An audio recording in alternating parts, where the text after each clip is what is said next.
they see us. Hello, hello, hello. Hello. All right, and check, check, check, check, check, check, check, check. David, speak. I'm fucking speaking, speaky. Perfect. We're good. All right. Do we have the new story?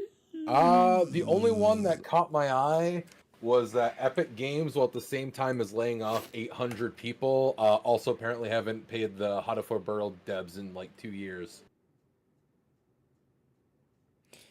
I have. So there's that Epic Games. There's Last of Us or Naughty Dog is cutting developers. And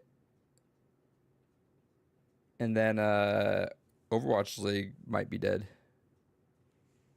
Like finally dead. Yeah, so I'll talk about that. Yeah, it wasn't that. I don't. It's kind of been quiet. I don't see a whole lot really going on. Oh, Hyenas! The game we were so excited for was canceled. What the fuck was I don't remember that. That was that like co-op-y shooter that was almost like a heisty kind of look to it. I don't. was- Oh, was it that one weird fucking game that we were like, oh, that looks actually kind of the one game that you actually thought of all multiplayer games was like, oh, that sounds interesting. Yeah. Now I do remember that. That was a terrible name. Was there a whole fucking presentation on that? Yeah. Canceled. Shit. I saw that. I didn't know what the fuck it was. Apparently that's what happens when I'm the only person interested in something. It just gets fucking... Oh, the Devil May Cry anime. That got announced. I thought about to say canceled. All right. A Pepperoni was in the chat. I hope you're still there. What's up? Hey, Pepperoni. Homie, how goes? Welcome to the Blue Podcast. We're just jumping into it. Episode number yeah. 224. I'm Adrian. 220 nuts. David's here. I was looking at this the other night. Let me go check to see if let's see.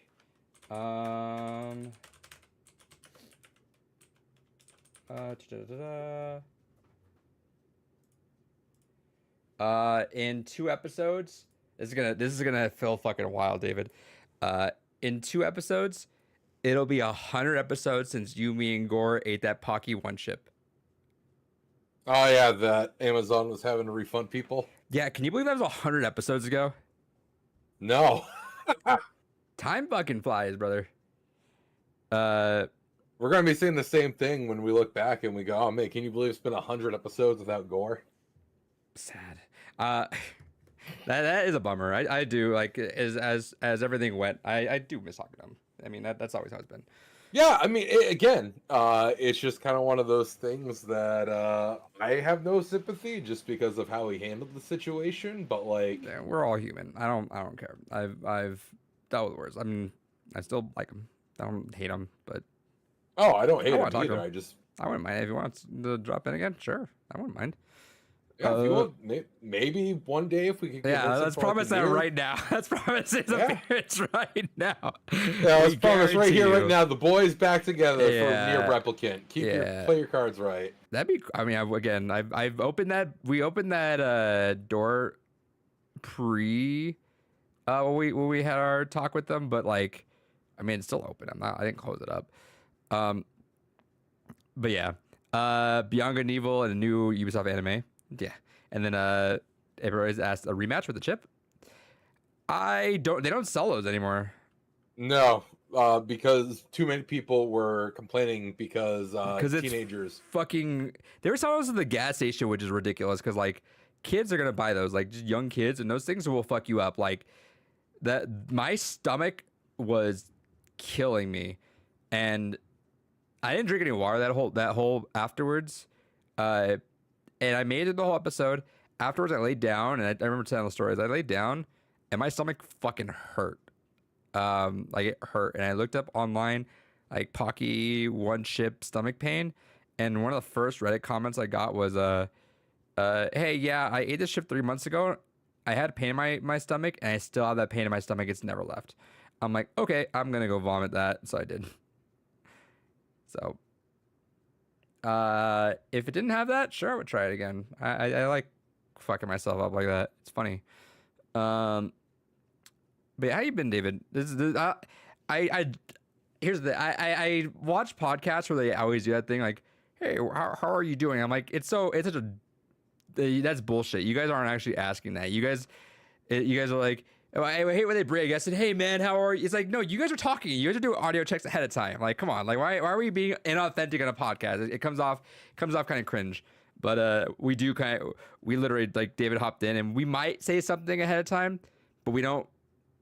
If I ask him how he's been, that's usually the first time it's been authentic. If I don't ask him, I would just kind of like say, hey, tell him about what's going on or something. That means we did talk about it. So that's kind of our little give where it's like, oh, we talked for like 2 minutes before we hit go. Hey, Brian, dude, a friend of mine from Canada just threw up in a Walmart parking lot while doing the challenge. Hell yeah. That's so funny. That's a good way to live life. So, and yeah, well, I'm gonna ask you how you've been first. 'Cause I already asked. I've been doing all right.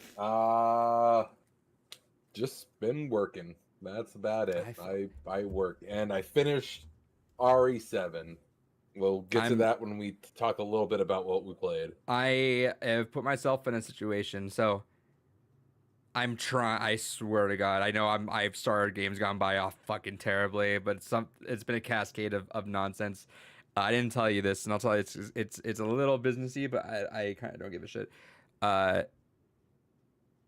Everything around me is just trying to mess with me, so it's like I'm so far behind on things. So I have not played much of RE7. I'm gonna try my best to barge it because it's really not that long of a playthrough. It's like it's no, my playthrough is like 10 hours. Yeah. And it's a pretty swift 10 hours, I'd say. It isn't really bogged down, but I'm gonna try my best to get through with some of that because I have a wedding on Saturday. No, actually, it's next week. Oh, we're good. Okay, I was getting confused. I think I'm good. I'm gonna spend some weekend playing that. Next week I go to a wedding. I do have to do something for the Geek Boy actually this weekend, so that'll be fun. But this room change is killing me. Like they're trying to tell me to do this. I just do not want to fucking do this because it's like I have so much stuff, and it's gonna dedicate a weekend. I have to keep reminding them, and then they go, "No, custodians do it." No, they won't. They won't. It's contractually they're not allowed to move stuff. Yeah. They're not movers. They're just they will help maintain the building. They do not move things. And just everyone's like kind of, and I'm like, and so I talked to union. I know I'm going deep into this, but I'm just gonna kind of keep light. But I talked to union people about this, and they're like, no, don't worry. When it gets to that point, we can have a meeting in your room because I don't think anyone's seen my room. That's the issue. Is like every time you go in my room, when you just think oh, standard classroom, right? Just one for one change. You need to walk into my classroom and see it is Halloweenified. Like I've already done all that. There's all those decorations everywhere. I have tables in there. I have a bunch of chairs. All chairs, by the way, that I had to go to a different part of the city from Salvage for our public schools. Salvage meaning that's where they keep all the excess furniture. I had to go with my mom to go take 2 cars out there to bring furniture back the day before school. So I'm hauling all this stuff. So I'm doing it all. Like, it's like I just don't think you understand. And the thing is, I'm a peacekeeper. I try my best to keep as much peace as I can. So I'm like trying my best to be like, I don't want to start a fight. And God bless them. The person that started this whole chain of nonsense did not intend for this to happen. They meant for something else to intend. But like they're like also like they came to apologize. They're like, I'm so sorry. I really didn't. I do not want this to happen. I'm like, I get it.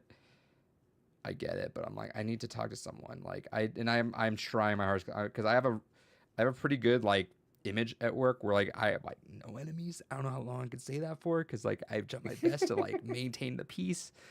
But like. I'm like, at some point I gotta start putting my foot down and be like, no, I cannot. Because like even like the contract says like they must make sure like the input of the teacher must be happening. This cannot happen in instructional time, which it's gonna happen during instructional time because I gotta spend a whole weekend on this. By the way, here's what's frustrating is actually so like there's something called caseloads. Special ed teachers have caseloads, meaning that you have a set of students that you watch over for the year essentially. So it's like you gotta go from 1.0, which they can level. Some kids can be like level I think D students, which means like they're heavy, intensive, like you need to really go over those. And level Bs, which are like, yeah, they're kind of light, just basic stuff. And the amount of those, I don't know, there's some math that goes towards it that'll like cut you down from like you're gonna be landed at 1.0 to get your regular pay. When there's less teachers, teachers got to take on extras, meaning that goes over 1.0, meaning they pay you extra. It's called overage. So it's like if you have extra caseload, so it's like maybe I have my caseload size is like 1.2. That means I get 20% extra bonus salary come the count days. Every 40 days, they pay you extra 20% of everything that you had for that last bit because if you did the extra work. Cool. Yeah. Then you gotta apply, like volunteer for that. Sweet. Someone, I might actually like send. I don't want to get too deep in this, but like someone, I might have to like look into stuff that they're cutting us. You gotta last that 40 days. So like the routine thing to do is like, okay, so if I had all these things to do, cool. Then they're gonna say, all right, we'll keep that, and then because I'm actually not even a full special ed teacher anymore because I'm doing the film stuff, I should not have a 1.0. I should have a 0.6. I'm taking like a 1.2. So I got massive. I didn't even realize that until like a little while ago that I got far too many than I need. So they're going to cut down, which I'm cool with. I'm like, yeah, please cut me down. Like I'd rather be fine where I'm at. But yeah, you got to make it once you hit that count date, which is October 11th. Then they're like, all right, cool. You had that much. We'll pay you. And then the customary thing to do is, all right, now we'll level it out. So now we'll take those kids off and put them on so everyone's even for the next count date. You won't get the bonus, but like it'll be even. Cool. That's fine with me.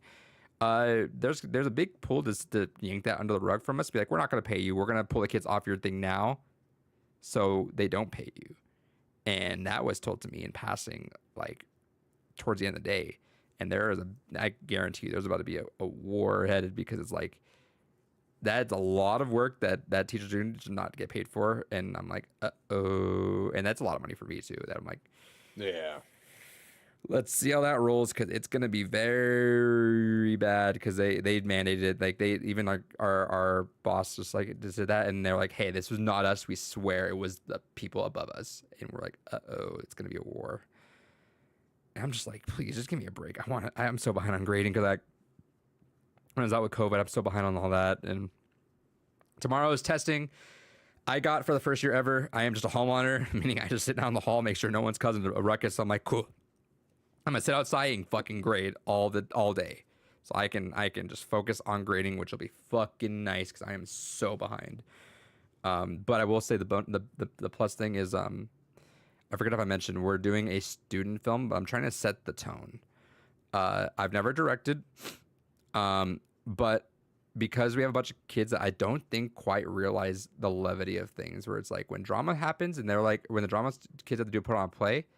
They have to act in front of everyone and they get really like, yeah, they don't think of it. But then all of a sudden when they're sitting on stage and they're like, oh, people are going to be out here looking at us and stuff like that. It gets in them quick. So they get heated up, right? They got to get going. I don't think our kids realize. So they're kind of giving me like, not all of them are, but some of them are kind of giving me some very weak videos. And I'm like, guys, people are going to pay tickets to watch your videos. Like realize that I don't think they quite have it set in their head. So what I'm working with some of the advanced students is like, we're going to make a banger production and we're going to set the tone and we're going to play it in front of everything. And we're going to show these kids. And that way it's like, all right, you guys follow up me. You guys make something that wants people to like your video after you see what we put on. And I'm like, I really want to set the tone for that. So like we had our first writer's room actually. So that's what I just got done doing where I ordered some pizzas. I got about 4 students. We're supposed to have 6, but 2 got sick. But we had 4 students still, totally fine with writer's room style. And we're doing this short film of a soldier in a World War I trench because that was proposed by the social studies teacher, and they said they'll even like pitch in for like authentic uniforms for us. So like, cool, let's do it. So all right, we're doing that, and it's like you think about that, you're like, oh, bro, we can write that in like half an hour. We're like, I'm making us like meticulously do this. So I'm like, let's identify our themes, let's identify the moments because it's gonna be a horror. Identify the moments, and then we're gonna dig a fucking trench. I'm like, we have kind of some spot where we're gonna dig a fucking trench. I'm like, let's figure this out, and we're going beat by beat by beat, breaking it down. And I'm like swatting ideas left and right. I'm also like, I'm bringing them on. So they're like, all right, how do you build this with this character? Why don't we say like, oh, he misses his family? I'm like, no, we don't fucking say that. We don't say that. We don't. Now I didn't drop that. I was like, we don't say that. Like, we show, don't tell. So right. So I'm like, we show like one person opening a picture. And they look at it, they're like, oh, we're going to have a picture. We can have this girlfriend. I'm like, no, we're not even going to show the picture. You don't know what he's looking at. You don't be looking at his dog. You don't be looking at his family or something. You know, that's what you know. That's like, we're trying to like really double down on that. Um, and so I love it because like on the board, like I have two whiteboards on either side of my room. One I have just our ideas, the other one at the beginning of us storyboarding, and we were like, I made us so meticulously that we got about 3 or 4 beats in on the storyboard, and we're like not even a third of the way through, and I'm like, we are gonna like take our time and craft the fuck out of this because this has to be a banger. This is technically our first production at our school like this, and it's my directorial debut. I'm gonna fucking make sure we kill this thing. Exactly. And so I'm like, all right, but we're gonna definitely take our time on it and really be meticulous about how we do things. And they seem into it, which is cool. Um, April says, hopefully none of the students at school stumble upon this and eavesdrop on your plan. No, I think they'll know because I'm leaving it on the board. They're gonna see on the board how much writing me and the advanced students did just for a 10 to 15 minute short film that is literally very, like almost like no dialogue. Like we're really trying to go for like the horror side of it. So it's like they'll see. Oh, they'll see. Like I'm very intentional on how I do things, and it's like they're gonna see how much work we're putting in this. So it'll be fun, but I'm really hammering home that I want you guys to make killer productions because the better our productions look, the better this whole program looks. The more access we have to cool shit later on, which is cooler for us in general. Because I gotta order some new cameras, I gotta order some mics, and we gotta figure some stuff out. But I'm like, this could be sick, y'all. But I had a heart to heart with the teacher that ran this, my friend. Yep. And we were hanging out on Friday, and I was like, I kind of like had a pretty good moment. We were kind of venting about just stresses and stuff, and I said to her, I'm like, the only thing that the reason why I'm like going with like more hard than I usually do for this time is because like I have some fucking rock solid seniors. Like I in a span of like 2 months, I've got a solid rapport with a good chunk of the seniors, and I'm like, I only get this one shot with them, and that's it. Like I don't see them again. The ones that are like juniors and sophomores, even freshmen, yeah, I'll see them again, and we'll have our plan built out, and they'll know me by then, so we're good. But like the seniors, I got one shot, and they're with me, and it's brand new, so it can come out very messy. But I'm like, we have one shot, so I want us to double down and make it look good. So make it something you're proud of. That way, when you leave, you have something that you attach your name to the credits for, and that you feel proud of. And I gotta accomplish that in a year, versus like taking all the time in the world for everyone else. And by the time like I get new students, I figured out, you know what I'm saying? Like it's a trial and error, but with them, I don't really have that. I gotta just hit it out the gate. So it's been fun being creative a lot more with them. I'd say it's been because I don't really get I think we mentioned that earlier, but like kids in younger grades don't get creative, and it's weird. It's really weird. They think very literal, which is why, and to bring it back to games, I know I've been long-winded. I'm always like at the beginning, which is why I bring it back into Edith Finch. One class, no, actually both classes finished it. One finished it later in the week, and then one finished it yesterday. I'm sure we did it, but I forgot how Edie died. Yeah. Spoilers. I mean, everyone dies in that game. Literally, that's kind of the point. Spoilers. Next, like 2 minutes for Edith Finch. If you've not played Edith Finch, please mute me for like 2 minutes. And in fact, I'm gonna time it so I know when to stop because I implore everyone to please watch or play Edith Finch. Okay, 2 minutes. Starting now.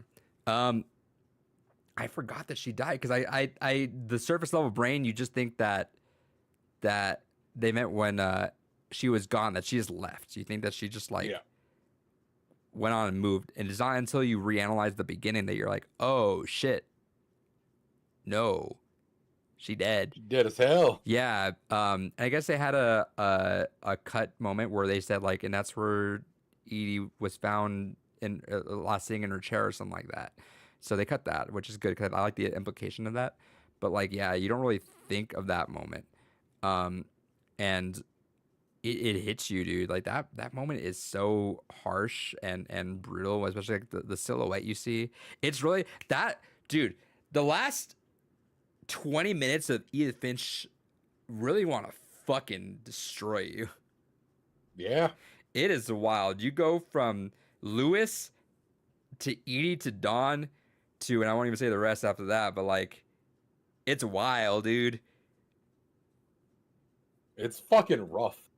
One of my class that had to finish the last bit, they literally only had from Lewis to the end to finish. And I'm like, oh shit. Oh, We man. walked in on a Monday. I'm like, all right, let's fucking do this. What a fucking Monday. God damn. Right. And it's like and I go through that and I like to play it pretty cut and dry with them because again, they're teenage boys, so they don't quite understand the levity of things. So they joke a lot and they're kind of like not quite there, which I get. But like I there's times where I like to play up my acting side a little bit and cut it dry. So like, so what happened to Edie? Oh, she left. I'm like, nope. What do you mean? She's dead. Like what? I'm like, she's dead. Did you not pay attention? Yeah. Yeah. So 2 minutes is up, so I'll end that there. But God, what a game. Like it is such a fucking incredible game. They loved it. The unfortunate thing is we've now reached peak walking sim, so now it's hard for me to figure out what to play next without it. I don't want to take a hit in quality, but like I do think Ethan Finch is probably pinnacle. And I've not played. There's stuff like Vanishing of Ethan Carter. There's stuff like Everybody's Gone to the Rapture that I saw like on a list was like top 5 walking sims, but like second is Firewatch and first is Edith Finch, which I was told my coworker, I'm like, please go play it. And they're like, is it like Firewatch? I'm like, let me tell you this. I saw a list of people ranking them. Firewatch is second, Edith Finch is first, and I didn't even like Firewatch that much. I'm gonna play it again actually. I didn't like it when I first played it, but I think I know why. So I'm gonna go in with it again. But like, dude, Edith Finch is the Giant Sparrow has been working on their thing for like the last 3 years now. Their next project, and you know they're gonna be meticulous about it because of what they have to follow up with Edith Finch. Bro, it's simple. You upgrade your students to Silent Hill 2. School won't have any issues with I thought that. you were gonna say Doki Doki. That's exactly. School School wouldn't have any issues with that either. They do play. I would love to teach Silent Hill 2. And they've a few of them have played, and they even mentioned how much they want to play it. Like some of them have played, and they're like, I just kind of want to keep playing it. So actually, and during Halloween, I'll often have a loop of that. There's a handful of games. Hey, Princess Firewatch. I'm like, yeah, Firewatch. I respect it. I need to play it again, but I respect it. The 2 games I would love nothing more than to teach is To the Moon and Kentucky Route Zero. God, I would fucking kill to be able to competently and engage in Kentucky Route Zero. I kind of want to play it again and see if there's a way, because like, God help me, like I will. And I the problem is I feel like because of how more abstract that one is, it would be a harder sell. it is a fantastic like honors English or AP English. I'm sure I could positively get away with it.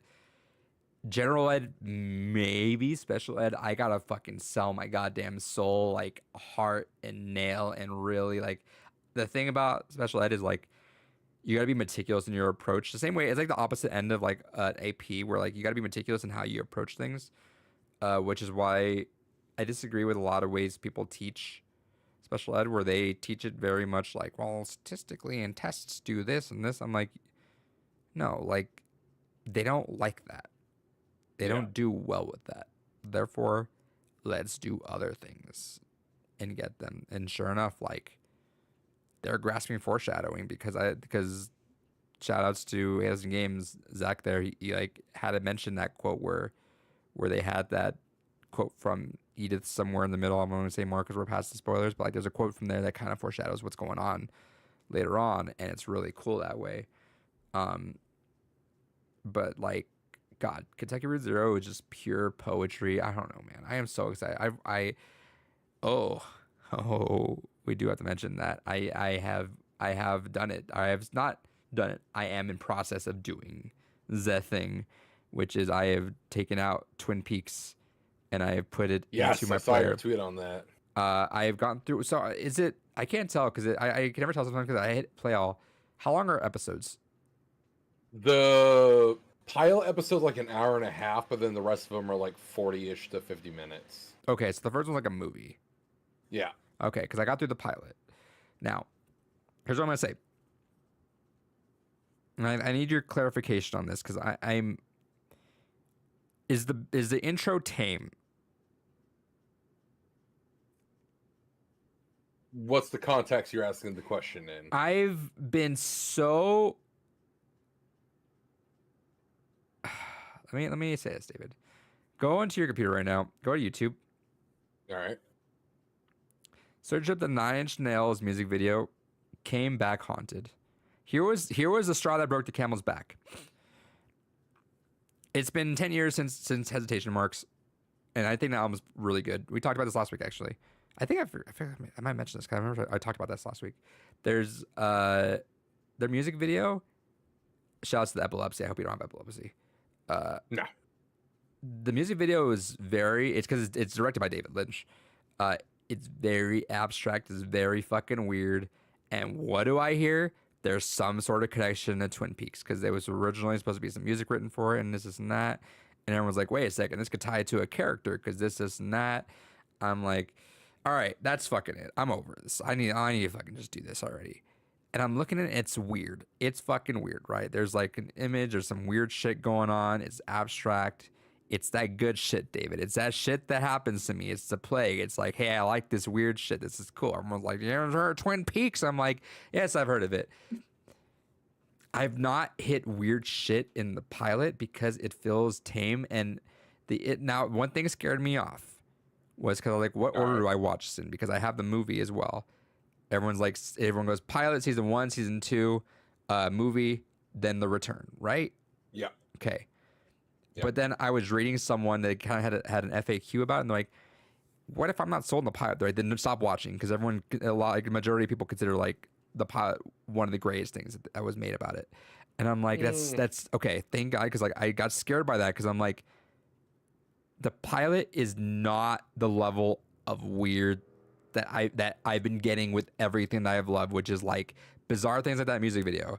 Because like your Zero word, like the roof collapses and everything's like going off like that. The glitchiness in the AWE when you see Alan Wake in control. That's the shit that I want. And again, I'm hearing this is going to be a thing, which is cool. All I've seen is the pilot, and I'll give it. The pilot was good.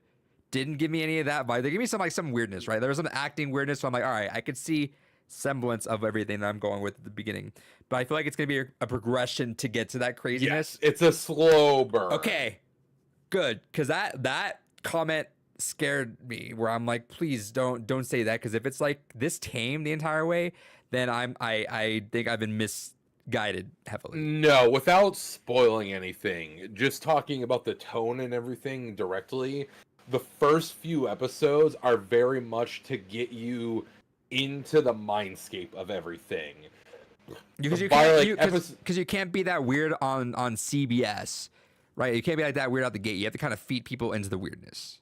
Correct. And a lot of the weird in the very beginning of the series is the intentionally unnatural acting of everything. Yes. The trees. The hyper emotion. Yes, the trees, the immediate breakdown and crying. Yeah, okay. So like I'm okay. I was getting a little worried because again, I mentioned this actually with last week with Breaking Bad 2 and stuff like that. There needs to be a moment. I've not hit the moment at all with Twin Peaks, and that's fine. I'll give it like I gave it like about 2 seasons, and I'm sure by then I'm getting into it. But like I would say if genuinely, because season 1 is very short, it's only like 6-ish episodes if I remember correctly. If genuinely by the end of season 1 you're still not feeling it, you're not going to feel it at all. I will say. But by then we're where I'm expecting. Yes, I would expect you would be into it by like episode 3 to 4-ish. Okay, so and the reason why is because it's that slow burn where it has to set the reason all this is happening. And then it has to spend the first couple episodes setting up all the key characters and their motivations, and there's a lot of fucking characters and motivations. Yes, there's a lot of characters, and I feel like and this is why I'm not upset. I was trying to get clarification. I was gonna watch either way, but I feel like it wants to establish this realism, but like something is slightly off, which is that acting. Yeah. Which is like, when he's like picking inside the fingernail, he's like, whoa, look at, like, he's acting weird, does the tree comments, and it sounds like a fucking alien in a lot of ways. Does that. So I was getting that, and then the very end of that episode where it was doing like that weird crawly camera. I'm like, all right, you gave me like a fucking whiff of that where it's like I feel like this camera, that movement where she's the camera moving and then like to get up and scream. I'm like, all right, this all right, we're getting there. We're moving to where okay. It's a slow burn. Okay. It's again, it's got a lot of runtime to work with. So I would say again, like episode 3 to 4 is when you should really start being like, okay, I'm down. If by the end of season 1 you're still not feeling it, it's hard to say if you would like the rest I mean, I'm of it. probably gonna go because like I have the full series. What ends up happening is with just talking tonally and not getting into spoiler territory, Lynch disappeared for the majority of season 2. So what did I hear? Was it I heard that season 2 was not very good, but then it got back on rails eventually. Yes, he came back to the project later. He's like, all right, let me fix this. Hold on, guys. All right, hold on. So I think it's like the first half of season 2. That's what I heard. It was just his co-writer, and it's good. It's just you can tell that there's an attempt to change the tone into something different, and then it reverts course right back into where it's supposed to be. Which ironically fits the weirdness when it's a whiplash like that. So I can kind of see where people might even be like, yeah, quality-wise, it took a dip, it came back, but also that kind of adds to it. But that's also why I say that if by the end of season 1 you're not feeling it, it's hard to justify the second season because 1, it's more than double the length, and 2, because you have to go through that like off period where, again, still solid, but it's not what you signed up for with Twin Peaks. And then to finally have that shift back into, okay, this is why we're here. This is what we wanted. There's a lot of character arcs that just go into like almost, I don't want to say soap opera territory because that's kind of almost the effect that they're parodying with a lot of the hyper emotion in the first few episodes. But it's kind of almost more like a standard teen drama for a little bit of the first half of season 2, and it's rough but still decent as long as you can just understand that it's going back to where it's supposed to be later. But that man, I still honestly, I'll admit, I still haven't actually watched The Return yet. That's been one of those things that I've been meaning.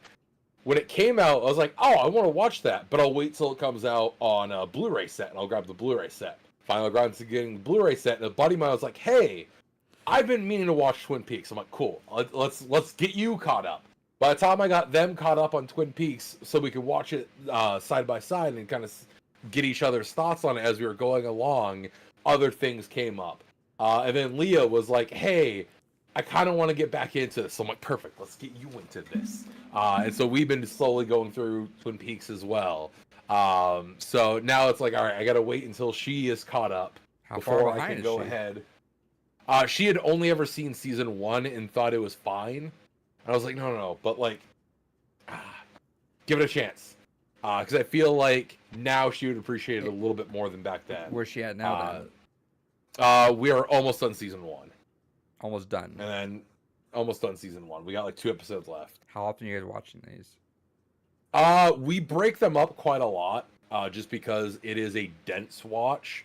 So we've been splitting it up between like 4 other shows that we have going on right now. Okay, I don't do that. I tend to barge it. Granted, no, I like to just barge right through. She is not a barger. See, she likes. See, I remember when Mega 64 version 3 came out, and then one of my good buddies on the forums did this thing because it was a long anticipated release. And they're like, I like to savor episodes, so I'll watch one a day. It's like everyone should watch like one a day. It's the best way to savor it. I'm like, okay, tried that, and I hated it. After 3 episodes, I'm like, no, it feels like it's like why am I withholding things? Like I want to bury myself, and I just want to just collapse in this content and dig my way up somehow, some way. That's what feels good to me. I'm like, I love just being all surrounded by it, and that's all I'm intaking and living through. And then I'll piece it together. I'll swim through it. I'll sit it apart, just digging through all that afterwards. That's my way of doing it. Agreed. I love to wake up one day and being like, that is my plan for the day. This is my day today. Not even that. I like to be like, I mean, we've seen it happen already multiple times, right? I like to be like, ooh, this is what I did. I played Alan Wake. I want my entire life to be Alan Wake for the next month. Cool, I did it, right? I played Drakengard. I'm gonna play Drakengard 3 right away. You know, it's like I did Final Fantasy 7. I really want to dig around that some more, right? So it's like I love just like hyperfixating and like sticking on a spot for a while. Because yeah, like alternating things soothes my ADHD brain, but like because of how frantic my brain works and how I just can't stay focused, when I find something that I've enjoyed so much that I do find that stay focused, I gun it, and I love that because it's like, all right, cool, my brain has enjoyed this so much. Let's dive in. And I also like that feeling of like going 0 to 60 from nothing to something in terms of expertness, right? Where it's like, oh, 2 weeks ago, I had no idea about Final Fantasy VII. I had no idea what a Kate Sith is. I had no idea about Vincent. I didn't even know who the fuck that was. I didn't know who Sid was. Now I do. Now I know everything, right? Like I like that. That's kind of a cool little like you leveled up in terms of like knowledge, right? Like that. Yeah. So with Twin Peaks, I haven't hit that point of barging. It's been a hard watch, and that's how everything is though. It's a slog to get through the first couple things. It's very, very, very rare for anything to just grasp me, chokehold, and just get me in there. But eventually when it does, then we're in. So I promise this was gonna happen. Is actually I'm gonna have the whole knowledge of Twin Peaks before you do at this point, I think, because I'm gonna barge the ever loving shit out of this. Let me know when you do get caught up and you're ready. If you do decide to stick with it, I'm gonna stick with it because I own it. Like at this point, everyone's told me there's no way that I'm gonna be solo. Because at this point, if I feel like I'd be doing a disservice to myself if I've been told everything about this in my entire life. Everything I've loved in life has stemmed from this fucking show. I feel like I owe it to the show, good or bad, to just get through it, just so I have that knowledge. All right, so let me know when you are at that point, and I'll just say YOLO, and I'll just watch that bit by myself. So, pilot, season 1, season 2, and then you've seen the movie. Yeah. So there's just the return that we're watching together. Yeah. Okay. Yeah, I'm done. And it's one of those things that it's frustrating because I think genuinely for you would probably be more sold if you started with the movie, and technically the movie is not a terrible place to start, if only because it is the prequel to everything. But I feel like it might give me too much high expectations from the beginning, and it might be too... Exactly, because it kind of like what you were saying with the Nine Inch Nails videos. It's a distillation of everything. Is that really? So yeah, right? Like it is that? Yeah. Fucking hell! Because I love that music video. I looked at it, I'm like, this is great. Fuck. Yeah. So like that music video, the second you're like, oh yeah, they say it might relate to a character. I know exactly what character that's potentially referring to, but it's one of those things that because they have to condense it to a 4-minute-ish length to go ahead and be like, okay, we need to get our message here. It's a complete distillation and concentration of everything. Same thing with the movie. The movie is like, all right, here you go. You got an hour and some odd minutes to go. You have to go ahead and run and get everything you need, to the point where there's actually a really clever scene. It's in the first 10 minutes, so it's not really a spoiler. Yeah, it's okay. But the movie literally starts with basically an in-universe explanation on how to keep an eye out for all the weird twists and all the metaphors. I love that. God damn it. In-universe, there's these two characters talking, and they're like, okay, we're on this mission, but we have to be watching out for these deceptions, and they have this person going through and pantomiming all the different deceptions they got to keep an eye out for. Like, oh, this colorful card might not actually be a colorful card. It might be a representation of something else. This flower that we're showing, oh, it could actually be a secret signal for something else going on. So, I love writing. I wish I could do more of it, and I wish I could keep going at it. And I plan to eventually, but one day we should commit to doing NaNoWriMo. NaNoWriMo? Or whatever you want to call it. No, legitimately, every time I think about it, I'm like, we need to make this RPG game. I don't know if I want to do an RPG make. I mean, it's the easiest way we can do it, but like, dude, I think we can make something. Genuinely, I think we can. And doing that writers room stuff, it's funny because like I could kind of embellish, and it was kind of fun to be myself around the students, and they were all seniors, so it's cool. So they were older, so we can kind of like really trust each other to be like open with our thoughts, good or bad, right? Because you're gonna throw a lot of ideas out that like kind of fall, some are good, but like we're doing like it's supposed to be like a horror, right? And so I was telling him like I hate jump scares, so if we're gonna do jump scares, we got to be really smart about it. I was like, I hate fucking I was like getting into this, and this is like something like I hate logical plot holes, especially in horror movies.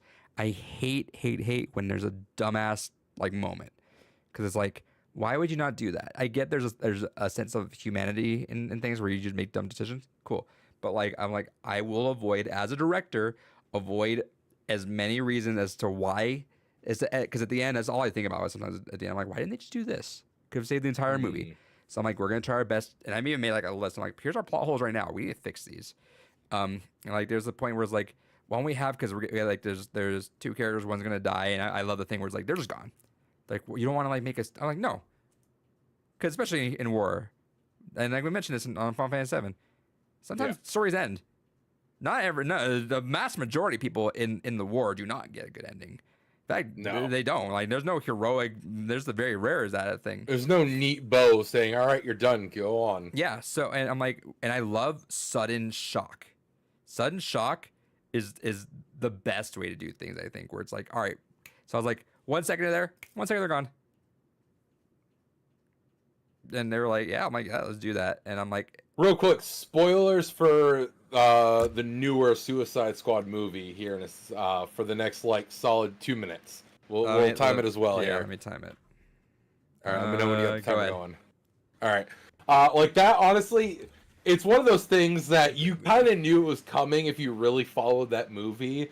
But at the same time, that was such a fantastic way to be like, all right, we're gonna build up all these characters, so much intention and details put into marketing all these fucking characters, just for everyone to fucking die in the first fucking bit of the movie. I really, I fucking love that movie. It's so good, but like what a way to salvage Polka Dot Man? fucking gold from that fucking series. Polka Dot Man, dude. It was brutal. But the only thing that buzzed me out a little bit is it was a little bit too obvious when you realize A team, B team. I guess that's fine. That's fair. Yeah. It's kind of the joke, right? You know what's gonna happen. But like, a part of me like kind of like wish there was another way to go about that, because I'm like, oh man, we could have been a little funnier with it maybe. But also, I think that was probably part of the joke, was that yeah, no, you know, these guys are dead. But I think Suicide Squad was a fun way of like establishing death, right? Like it's a good way of figuring out, okay, here's what is and isn't, what you can and can't. And yeah, no, it was so smart in the way it did a lot of the stuff like that, and you just knew people were gonna die. And they said, to be fair, they had to make up for that one death in the first Suicide Squad. I love the idea that James Gunn's like, that's it. All right, no, hold up, fuck it. What the fuck? No. No, we need suffering. Let's go. Come on. Yeah, then you make everyone all. Do you remember the casting for that and the videos? And you're like, oh, everyone's gonna fucking die. It's just hilarious. Go ahead, do 25 seconds. 20 seconds. No, nothing about that. I just got distracted because I saw Wario64's tweet about the fucking complete guide for Octopath Traveler being like $20 right now, and I'm like, ah, that's tempting. I bet. All right, we're gonna cut there for we're 10 seconds. Right. But let's see. The tagline was "Don't get attached." I love that. Yeah, it was smart. Yeah. In that. But I was also we close up logic, because I'm like, if there was like, all right, so this person like, why? What if they just ran that way? I was like, no, because then why wouldn't they run along this? Like, okay, that's fair. I'm like, yeah, let's cut off that. And the hard part is we got to build this character up. That's the hardest part, because again, I'm making it meticulous. Do we have to do any of this? No, we can just get it, crank it out, and be done with it. But I was like, I want us to fucking feel for this character. How do we feel for him? Because now we got two different movies. We got a movie of us, a horror in this trench. How do we get out? But also, how do we really care for this character? And what are the motivations? And how do we pull those motivations away from him and stuff like that? Like, what do we got to fuck with them? And that's the hard part, because we're pulling two different movies, but we're trying to get them into one.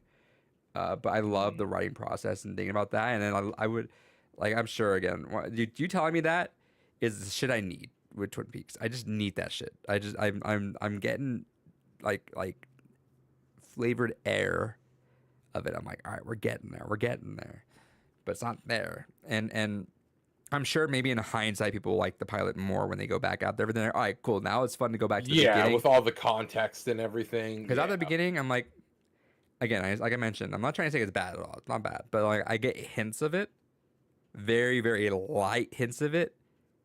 But I'm not there, and it scared me. People say, if you don't like that, don't. I was like, that's a dumb decision. I don't agree with that comment. Yeah, no, that's fucking dumb. Yeah. Like, there's so much that goes on throughout the series that's a dumb thing. Like, yeah, the pilot is a good thing in the sense of, yeah, if you're down for the pilot, you're definitely down for the rest of the series. But no, you need to give it at least a few episodes. Yeah, exactly. Give it a second. But I'm definitely excited because there were those moments and yeah, that fucking Nine Inch Nails, and I hate it. It's been a curse. That's why I don't break into my rainy day fund lightly. Like, I have stored this shit, and I need to stop because I have someone put it in my mind. They're like, what if you just die early? You just don't experience this. I'm like, that's very valid. I would hate that if I died tomorrow. I would hate that I didn't experience a lot of stuff that I know I would like. But I had to break it open because I swear I watched that and people were just diving in. I had to like look away because I'm like, all right, because people were saying like that is like apparently a thing. I guess there is actually a Nine Inch Nails thing in season 3 as well. There's a band called the Nine Inch Nails or something like that. But like there's stuff like that, and I look at that, I'm like, fuck, like that. Everyone's saying this is literally that. I'm like, okay, we got you. There's just no escaping this fucking thing. And then yeah, I booted up, and then the first thing, I don't know if you've seen the Blu-ray set. The Blu-ray set or no? Yeah, I have both on Blu-ray. No, oh, you don't have the full series set though, huh? No, because I got the UK imports. What's the menu screen? I don't know. I ripped them as soon as I got them. So the menu screen on this is the trees quote. They're like, such beautiful trees. What do you call these trees? It's like no, I genuinely haven't looked at a video menu in years. Some of them were fun. I think they were more fun back in the day, but like I occasionally like. I'm just depending on what they do in the beginning. So I think that was a good way of setting the tone too. What are these? That's the first thing I hear about this fucking show. I've been waiting for these trees. I'm like, what the fuck are you talking about? No, I've hit a weird point in my life where genuinely, like, I buy a movie, I rip it, and then it goes on the shelf. Like, literally, it's just there to be a shelf decoration and to have a legal rip of it. But like, I've kind of forgotten about the joys of going through menus and shit like that. Yeah. So I do the same thing with the digital Blu-ray or the digital Vudu codes. I'll just put them in there and I'll watch them through Vudu like 99% of the time. But there's occasional times where they've been less so. I miss all the Easter eggs people used to put in the menu, stuff like that. But and I also don't really care enough to go through all these behind the scenes stuff. Like, it's like, very rare. No, if it's something like I'm really passionate about and I'm just suddenly in like a real deep dive mood, sure. But no, like, I gotta really want to be in the mood for a special features kind of thing, which is sad because so many of them actually do have really good special features and behind the scenes shit. But like, when your behind the scenes interviews is like twice the length of your actual movie, also the time, the energy. Time is also of an essence always. Speaking of, once I get done with this, I feel like Eraserhead, something I need to go through.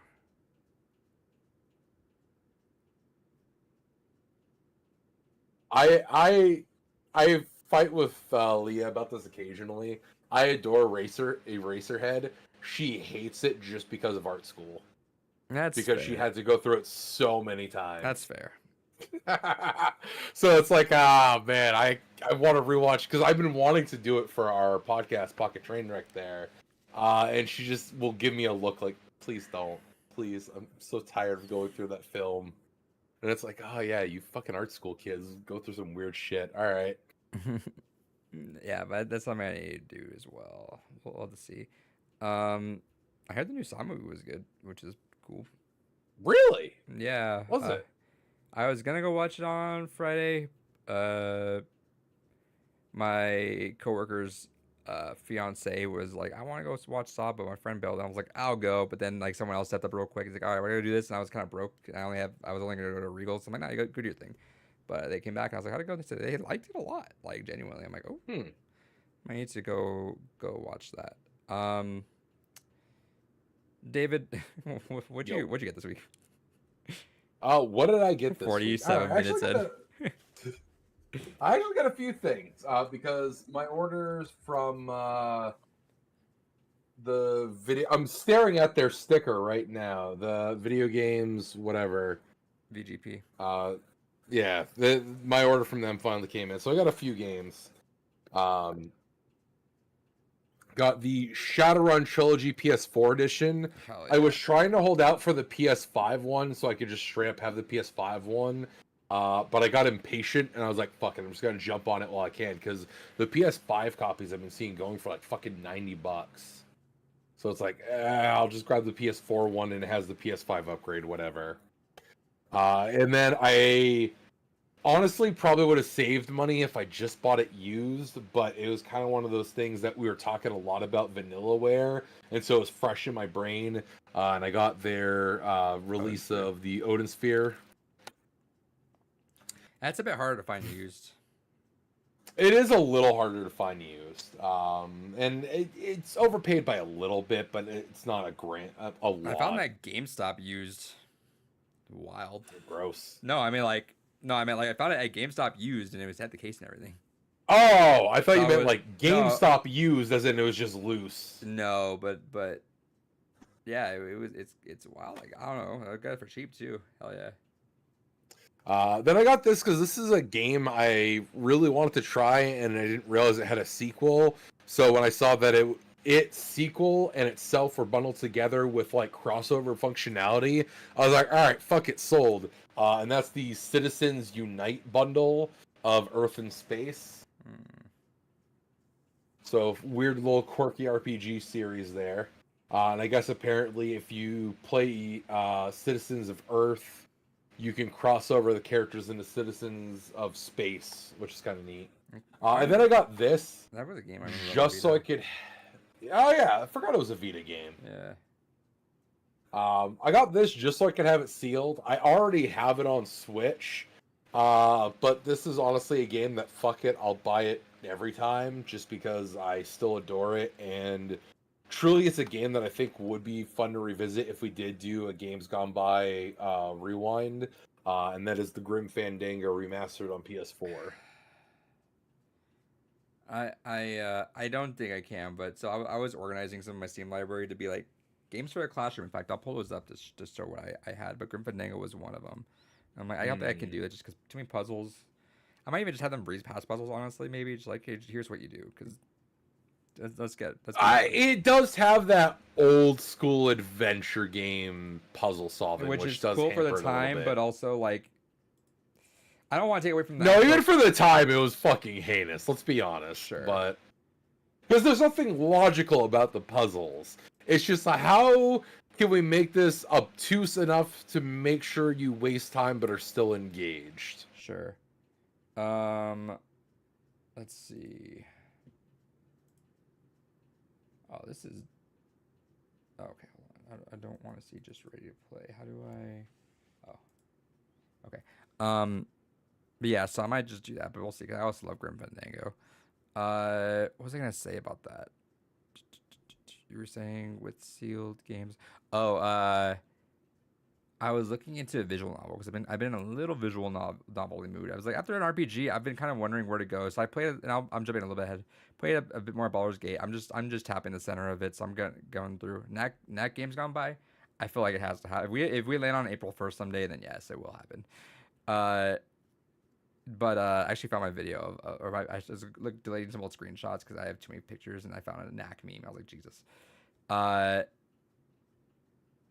I was like, I want to kind of go through a visual novel, and Fate of Morgana was kind of eyeballing me, but I'm like, no, it's too long. I can't commit. Fair. Can't commit All right, to that's Baldur's fair. Gate 3 and Fate of Morgana because it's like I'm not gonna get through anything else this year. Yeah, that's rough. That's fair. Especially with the nearby. I'm like, I think I need to give it like a solid chunk of time. This Next year's Monday is April 1st. Maybe we'll do a knack. 2024. So April 1st is Monday. Maybe we do that because I think also April is just the game where it's Enter the Gungeon and Cook Serve Delicious. So yes, and it is also a 3-week, or it is after a 5-week month. Yeah. Maybe. Thanks, Dave Pepperoni. Might fucked up our entire games. Got my schedule.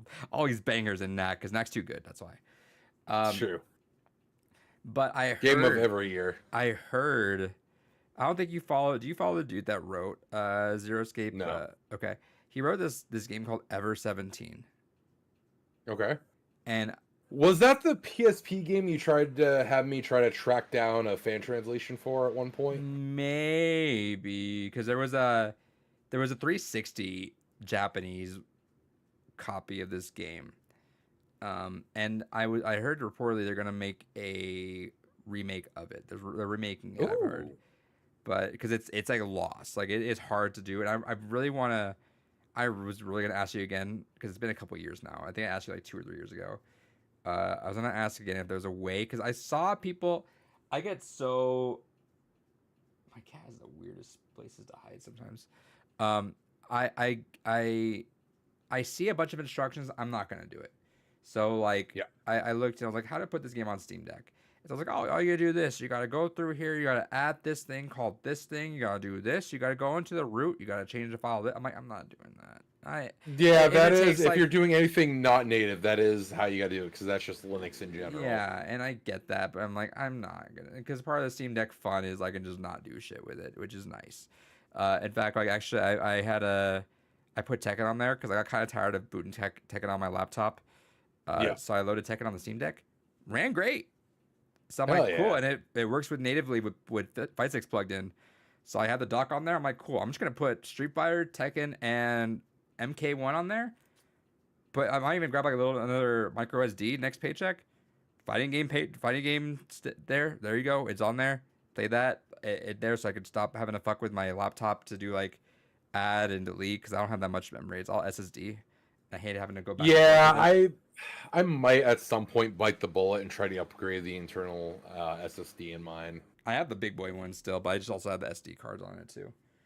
I refuse to run anything off the SD. If I'm gonna do anything other than the internal NVMe, then I'm just gonna go ahead and run something off USB. SD?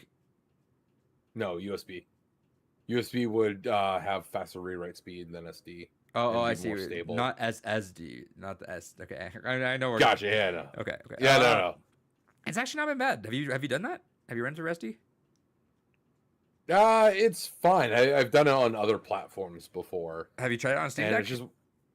I have it on Steam Deck, but that's just because I have a long history of knowing that SD cards just fucking blow up like crazy. Try it. I've literally been using the same card since I've had the Steam Deck, and I have a lot of games. I played through some full-ass games on just SD card, and it runs fine. Like, the way it's compiled and everything, it actually runs really well on SD card. I promise you.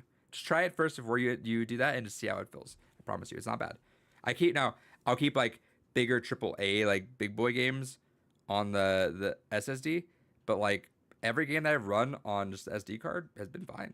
Like, you couldn't even tell, honestly. Maybe. Just try it. At least just tickle your curiosity. See. Look, Adrian, it's not like I have a literal sack of SD cards sitting next to me that I could go ahead and test this with. You do, don't you? I have a dedicated drawer. Yeah. That is full of a sack of SD cards. I only have like 2. I need to do more. No, because I have because remember, like speaking of which, reorganized the office a little bit here. The arcade cabinet is now over there in between the 2 windows there, just because it gives more space to use it. Sure. And this still need to finish doing that, but because of one of the things I got recently, I needed the server rack to be in a more accessible place. David, so I put it over there. Tell me these arcades still aren't cool as fuck every time you just look at it. I mean, honestly, every time I walk into the room, especially now that it's right there, and I can't help but see it out of my periphery, it is kind of neat. It's so fucking cool. Like and I don't know how I feel about that one because it was $600. That's a lot of money. I graduated. Yeah, I am rude. so jealous. I am so fucking jealous of that. I still want that. Like that is like the last set piece of arcade that I want. So, but like to be fair too, as much as I want that, I take my 3 that are literally the same exact price as your 1. But dude, they're so fucking cool. Every time I look at it, even though I don't play them very often, they're just so fucking cool to look at. Again, the only other one that would make me finally bite the bullet and get a second one is if they did a House of the Dead. I think I would have to bite the bullet and get a House of the Dead. But otherwise than that, I still need to replace. I don't joystick. regret the purchase, but like at the same time, I use it here and there. It's just I feel like I though. use it more just to have It's the it's ability literally. to say I I'm use sorry. it. Like here's the thing. When I show off pictures of my game room, I have a sick ass picture, like looking from like NBA Jam, which is the farthest one you actually don't see. It's over here. NBA Jam looking back at this corner, and I have like that underneath the Mickey graduation. I have the pink light. I have a blue light. I have a sick ass picture of just that corner. I think the arcades look better than any game collection like that. Honestly, like game collections like look big. It's like cool. I got a lot of games, sweet. These things look fucking sick. Yeah, that's fair. Like I think these are genuine. Like, am I gonna play it a lot? No, but it's like cool every time you do. Yes, and it's a fucking fantastic showpiece. I think because it actually adds the flair of like video games. Like that's like the classic. That's true, because there is something that is, to borrow a turn of phrase, arguably soulless about having the server rack of arcade, or not arcade, goddamn, of consoles, where it's very much utility. This is set up so that way I can have as many of my consoles in one stack as possible, so I can hot switch them to my TV and not have to worry about it. But there's something about the elegance of a faux arcade cabinet just right there. Right, and unless you spend a lot of time making like you can have what you're doing with the server rack, but like it doesn't look nice. I'm sorry, like not. No, it doesn't. It's for utility purely. Right, but like if you wanted to, I'm sure you could spend about a solid $300-400, make a really nice looking one like this. I can make something in the vein of like this for that. Yeah. And make it look fancy. It's kind of like how my living room TV setup is, but like you have to go through the effort of that. Whereas you just buy that and it looks cool. I'm sorry, it just looks sick. It just like in the corner, it just adds a nice flair to it. So I love those things. I gotta replace I still have the replacement joystick for NBA Jam, so I gotta go in and I've just not. I've had that since January, just kind of fucked up. I need to go in and just actually yank it and replace it and see if that works. But like, I think these are just so fucking cool. I never have anyone. I very rarely ever have anyone in this room. It's kind of like my little sacred place. But I do like showing people the room though. Every once in a while, I get like a new visitor. I'm like, come check out this room. Look at this. Play this game real quick. This is sick. But yeah, like I want. No, and that is the other thing too. Is genuine when I do have people over. That's one of the first things everyone's like, "Oh, arcade." See, that's what I'm saying. And like, you can have all the consoles, and just because it. And again, it's not bad. Like well, a collector to a collector, a collection looks cool. But like to someone like a normie, there's like they'll like be in awe for a second. They're like, all right, whatever. But like that thing always just looks cool. Like it doesn't matter. Like you'll get everyone from gamer to non-gamer that just like gravitate to those things, which is cool. Yeah, because everyone has like that weird nostalgia pocket where even if they weren't necessarily a gamer, everyone's ended up at like an arcade of some kind of something. If they're over, like, if they're over legal age, because sometimes people see them and they're like, "What the fuck are those?" That's fair. But I don't know. Whenever I get a house, I want to condense this into like a room or two. Like I want like a gaming dungeon. One of my coworkers, he used to just move out of a house. He liked a lot, but there was just it was filled with like a lot of like petty crimes around. So he kind of moved, but he had a gamer dungeon. I'm like, that's so sick. I want like a downstairs where it looks all like this, and everywhere else I would like to look adult. But part of me wants like a nice upstairs, milder version of this. But mostly what I mean is just cool ass lighting and some arcade machines. Nothing egregious, because I see some videos online and people like go way too much into it.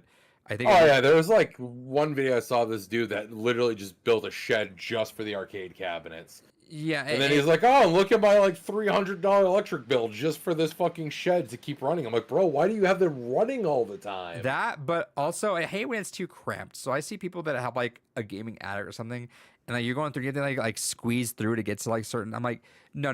Like I've watched a video of like people like I've been dating, and we'll go through some of it, and like, you don't think that's so cool? I'm like, No, it's got to be an elegance and an airiness to it, and like there's people that make arcade parts like look cool, but like it starts looking like a cramped, especially it looks a little bit like a Japanese arcade, but like cramped even more, Yes. where it's like it's small and they got toys hanging around. I'm like, no, no, no, no, no.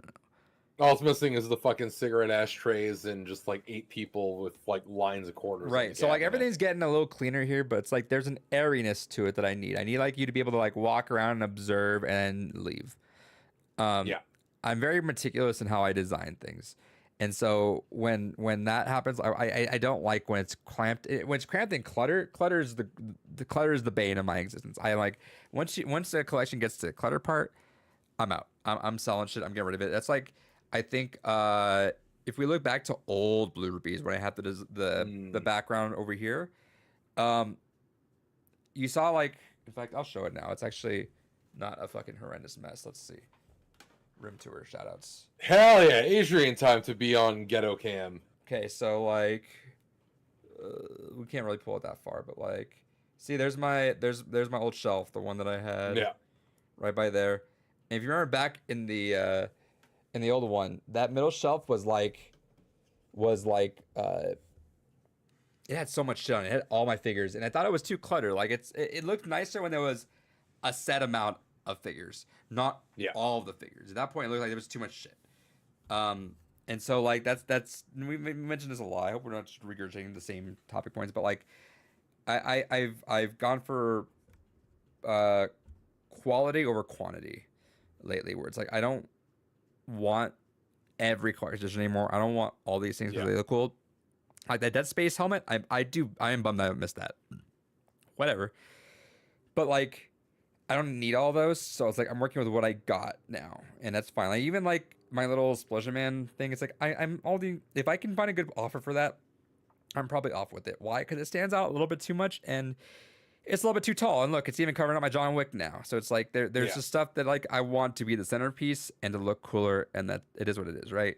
I think that's always the hardest part of any collector is when you get to that point of like, okay, but what is my end goal with this collection? Because I did that a few months back where I looked at my collection, I'm like, I have all these fucking sports games that I have them because I got them in lots and shit, but like I literally have them just sitting there. I will never play these. Why would I ever keep something I genuinely have no vague notion of playing? So then that's why I dropped like 100 games out of my collection, just because fuck it, I will never actually play them. Why have them? Yeah, so it's like the only time that changes subtly is like if it's a thing of value. So like you and your Dreamcast or your Dreamcast, right? Your collection, or is it Saturn? My Saturn. Yeah, your my Saturn. Saturn is my high value one for low games. And you have nothing heartfully attached to that aside from the story, which is kind of the opposite end. But like I'm sure if you stumbled across it, like I went to a yard sale, found it for $5, it's different because it wasn't given to you by someone at work. And there's less value attached to it, but other than the actual true value of it. But like, yeah, we like I gotta care about something, and even then, there's some games over here that I have. It's like when we got rid of all that stuff for Hypergrind. Yeah, it's like, did it hurt getting rid of some of those games? Fuck yeah, it did. Still bummed out about some of those things because it was Breath of Fire, man. But Go Hypergrind, just that was one of the grails. Yeah. Versus just having something else that's cool. So I'm gonna take the Grail 7 days a week. And that's kind of how I felt with like a good chunk of some of my Grail items too. Especially where again, mostly for the story of it, like the fact that I have one of the 4 only known copies of Megami Tensei on fucking the MSX there. That's kind of one of those things where I'm like, all right, fuck it, I'll overpay in my mind for that. But rest assured, apparently me overpaying for it, I'm one of 4 only known owners of one. And it's like, fuck, that's a cool fucking story to have for something like that. Yeah, and it's something you're into. It's not like it's not like I don't know, and this could kind of go for like if I owned Clock Tower and I was like one of the only 4 owners and I don't have a tie to that though, then just it's cool, right? Yeah. That's a little different. You know that series, so that's different. I might one day make Clock Tower part of Games Gone By because I feel like a couple of the Clock Tower games would resonate really well with you. Not all of them. Oh no, But me getting Clock Tower wasn't just me just wanting to collect. I remember there was like there was a rhyme or reason as to why I was gonna delve into those. Cause I only got one at first. No, I forget which one I got. I think I went 3, then 1, then 2. I want to say I could be wrong, but yeah, because three is still the cheapest one of the series. yeah, and I was going, and that's whenever I get on my high value PS2 stuff. But yeah, no, there was a rhyme because I thought it looked cool. I was like, yeah, this could be something I'm into. Privileged Junkie said illicit bag of SD cards for way back when you're showing. Hell yeah. And then if you're running, as Larry Lop said, observe. Bro's gonna be a museum. He sells that stuff at a garage sale, telling the story of each item. Oh man, like I do need to get rid of like the pops. I'm still trying to get rid of. I definitely regret getting into pops. There's a couple that I would keep for sure, but like mass majority of those, I wish I could just. I probably gonna need bulk sell for at a loss at this point, which kind of sucks. I hope not. Shit, I got pee real quick. Sure. Keep going. I hope not, but the pops are definitely the biggest regret because it just takes so much room, and it's, Jesus H Christ, and man, almost killed his game collection. But yeah, only so much room. So whenever I get a house, I'm gonna kind of evaluate how much I can. That's why I haven't gotten rid of too many things. I'm gonna house hunt next year with if I can knock down some of those lingering debts from school and stuff. But like, if I'm gonna whenever I get that place, I'm gonna kind of see where I'm at in terms of how everything looks, and I might start just paring down or just slowing down depending on how much room I got to show off the collections. Because some of my stuff is cool. Like I feel like I love this helmet wall. Always gets the biggest reception along with the arcades, like I said. But like helmet wall, by far everyone loves the helmet wall. It's like almost like a like I've lost care for the Overwatch statues, honestly. And I'd rather just make it a full helmet wall, but they're just kind of holding. They're placeholders now. I don't mind them, but like they're placeholders for now. But I would love like Daft Punk helmets. I would love to cover it with those. Might soon collect some older consoles in the future because I'm tired of waiting for older games to be released. Yeah, and you know what? It's just cool owning an older console. It's just nice to have that part of history. Even it's impossible to find certain games. Yeah, but you never know. You might stumble across it. That's kind of how I tend to find some games. It just happens across me. I need some gear. Yeah, I got. No, never mind. No, Marcus Phoenix is gone. Let's say where's Marcus Phoenix at? He's gone. He was somewhere. Now he's nowhere. What is? Yeah, I'm. Same thing with like my game collection. Actually, you see back here, I actually had a double stack. I did a thing that I never wanted to do was double stack games because I had to keep digging through. Like I relive the days of the PS2 when I didn't. Let's see. Hold on, I think I cut off. When I didn't wet the bed. Oh man, I think the one thing I'm like super grateful for, not that I'm not grateful for that much, but like a thing I am grateful for was my parents never never let me sell consoles.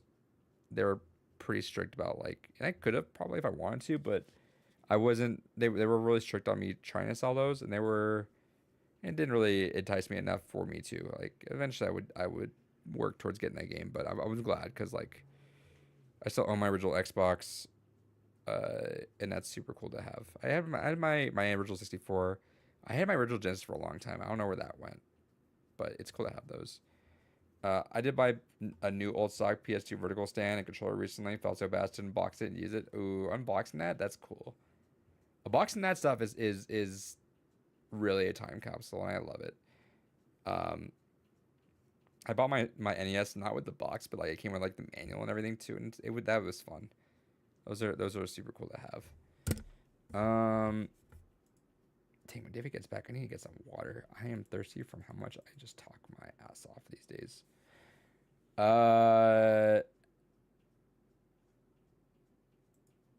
Uh-oh.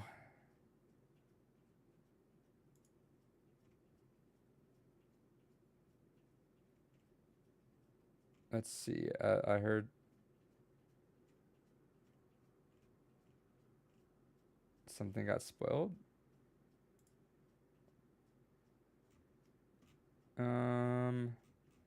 Oh, I think I know. It's probably I think Spider-Man spoilers are starting to dip out.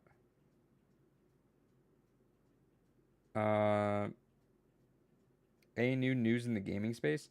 There wasn't that much.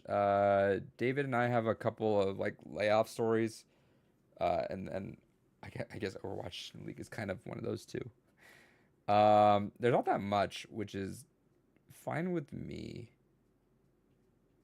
But oh, nice. Metal Hull Singler's on Humble Choice.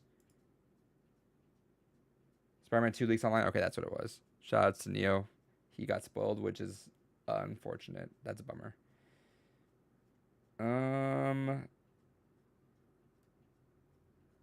Interesting. Humble Choice.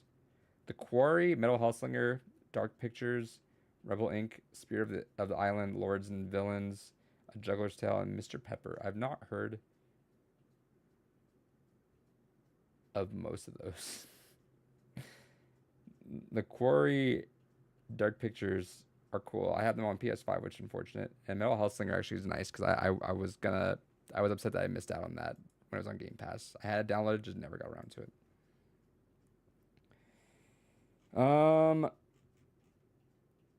Let's see.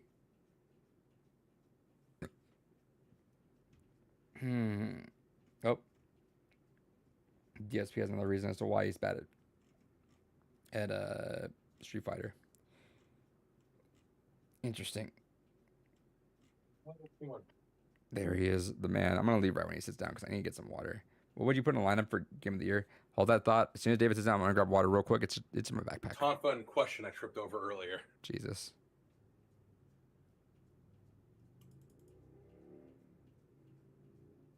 Hey, I'm gonna grab water in like 2 seconds. I'll be right back. All right, you be right back. All right.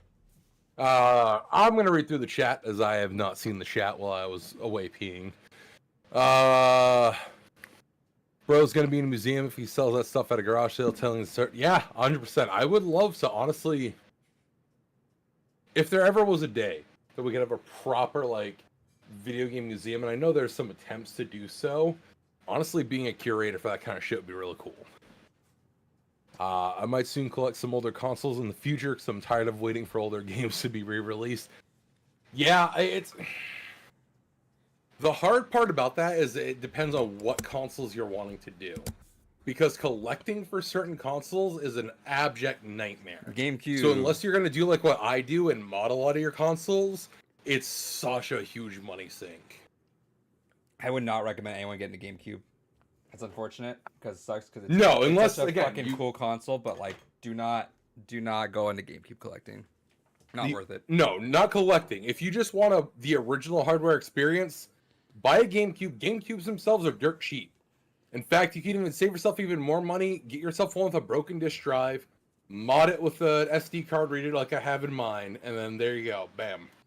But like, if getting into GameCube collecting, do not do like it's no, so absolutely not worth no. It, honestly, and it hurts. The only consoles right now Xbox that are still, yeah, Xbox 360 and Xbox OG still, yeah. And you know what? Wii isn't too bad either. No, Wii has like a few high ticket items, but not horrendously so. Yeah, but that sucks. I love GameCube so much, but there's zero reason to be doing that. It's like it's totally not worth it. It sucks, but no. Luckily, GameCube is not a primary platform for me. There's still a few games I want just to say I physically have them. Like what? I still would like a copy of Smash Melee. Oh, okay, so it's not bad. Melee's not. I think it's like $40 probably. It's not the worst. I think last I looked, it was like averaging around like 60. Let me see. I could have sworn it went down, but it could have. Let's see. Animal Crossing is one I'd like to have just for the sake of again the legacy of the series.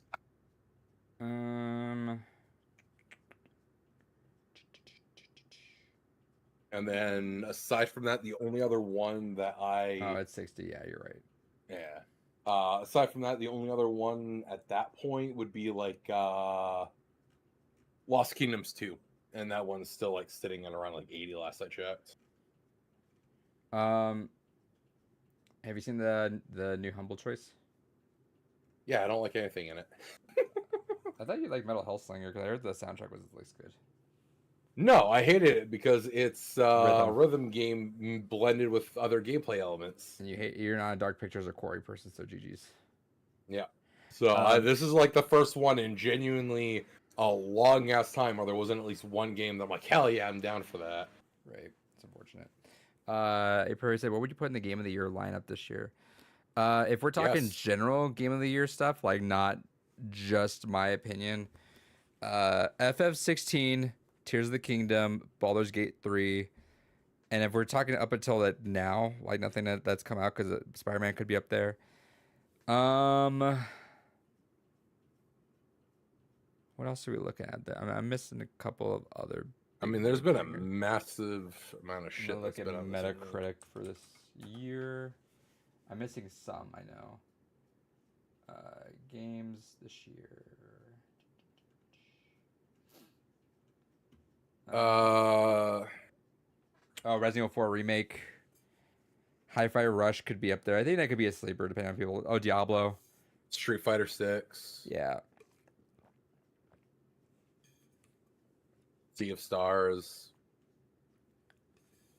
Dave the Diver. Actually, rate a higher. Or no, rate about the same as Sea of Stars.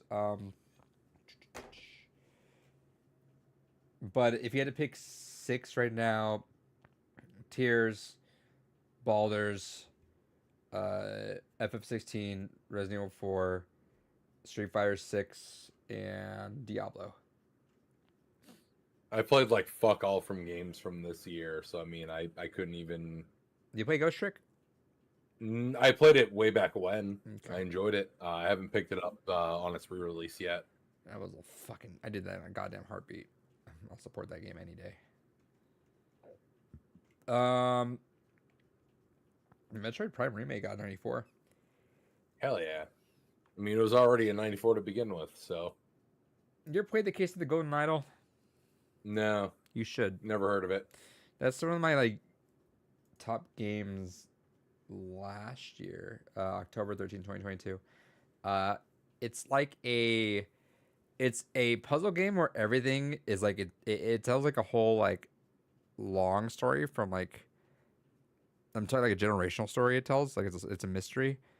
Okay. But you got to go in and you got to go in and investigate. So think of almost like very vaguely a screen where you like click around the places, right? It actually won't even like hide. Like it'll have like a highlight like blinky part. Click that, click things, and it'll add a word. So if it's like blade, if you saw a blade on the ground, you click it, it says blade. It'll pop it in there. If you go around and say like you look at letters, it'll have names. It'll have the full names down there. And then at the end, it has like blank blank did blank blank, but then blank blank blank. You know, like you have to piece that. So you got to piece the whole puzzle together by the words. That's actually kind of neat. it's- I like that idea. It's really fucking good. Genuinely, that shit took. I talked about the podcast for sure, but like this thing engulfed my Steam Deck. It was. It's on Switch as well now, but like it just dominated everything. I could not put it down. So like I would lay there and I would plug away at it, and like sometimes you'd be stuck and you're just plugging in words because like what the fuck could this thing be? And the cool thing is like like I said, it's generational. So like it's it all goes somewhere, and there's twists and turns and all that.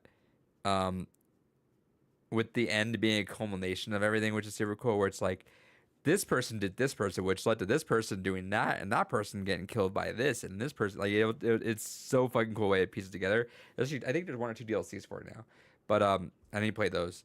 But it was it's times where it's like, oh, I would go through it. I'm like, fuck it. Okay, I can't think of it. Fuck it, no. And I'll just like lay down for like 2 seconds. I'm like, no, I gotta fucking finish this. I'm right there. I am right the fuck there. Juice, are you done? Thank you, buddy. But I recommend it. It's like probably $15 maybe. I don't know. It might That's not bad at all. Yeah, and I think that's the full price. Let me see. Case of and you know what? Look at the art style. The art style puts people off. You might hate the art style. Interesting. I promise you. You can pull up Steam. It's it takes a while to get used to, but then eventually it's $18 MSRP. Art style is so fucking weird, but like Genuinely, it's so good. It's so good. I love it. Cool. There's another DLC. I need to go play that one too. Definitely. Oh yeah, Lies of P is out now. I gotta play that at some point. Yeah, that's another one I gotta play too. I heard it's the best Souls like. That's not a Souls like or a Souls game. Ooh, I've heard that's by reassuring. multiple people. It's like the best. Like we're talking like Neo, and all that stuff. Is the Yeah. closest someone's got to hitting, FromSoft. Why are people dissuaded by this? This looks like old like LucasArts style kind of Scrum games. I don't know. Some people just don't like the art style. I mean, that doesn't look that much different than what like the original Monkey Island and shit. I think looked you would like it a lot. Genuinely, if you like puzzle like puzzle mysteries like that and just piecing together in your brain like what the fuck happened here, it's really cool. I love that shit. Speaking of which, how dare you be in a potential mood for visual novels and not use it as an opportunity to start Higurashi when they cry? Cause I have to buy it. The first one is free. Yeah, but then I'll have to buy it. Yeah, but only if you end up liking the first one. Probably. That's gonna probably. It's like getting a free sample from a dealer. It's I'm gonna. I was gonna wait for the end of the year. So I know they're all gonna be 40% off, but I was gonna wait till like I could buy it all together. And that way I can do that. Because I would hate to like blue ball myself and like have a good story and then be like, all right, I'll buy it eventually. Plus I want to get through some of the ones I have now. Really, it fucks me on the inside, David. That it fucks you on the inside. Yeah, that you just. Oh my god, thanks. You just jumped. That I know you did not like Zero Escape, and I'm like, I don't know if everyone unanimously agrees Virtue's Last Reward is better. Because that one is probably the most crazy that the writer or the creator of that has gotten, aside from Ever 17. Actually, that's what I was saying. That was arguably people always think are a crazy year, but Virtue's Last Reward is the one. Even before you get to Zero Time Dilemma, which is the third of the trilogy, the second one, Virtue's Last Reward, is like the pinnacle. And I'm like, I don't know if you would like it. I would love for you to try it. I would love. Do the characters get any better? Yeah. I actually even before going back, Virtual Last Reward stuck with me more than 999. 999. You still have to do a lot of you have to have multiple run throughs to get to the true ending. Gross. Yes. But I akin it more to like a near thing though, where it's like there's a rhyme and reason. It's like that's part of the story. It's not. Yeah, but like near is typically like you just kind of keep continuing on forward as opposed to having to the first one barring. You said the first one is like almost legit replay through. You know what? No, it's been a long time. That's actually why I would want to play it because it's been so long.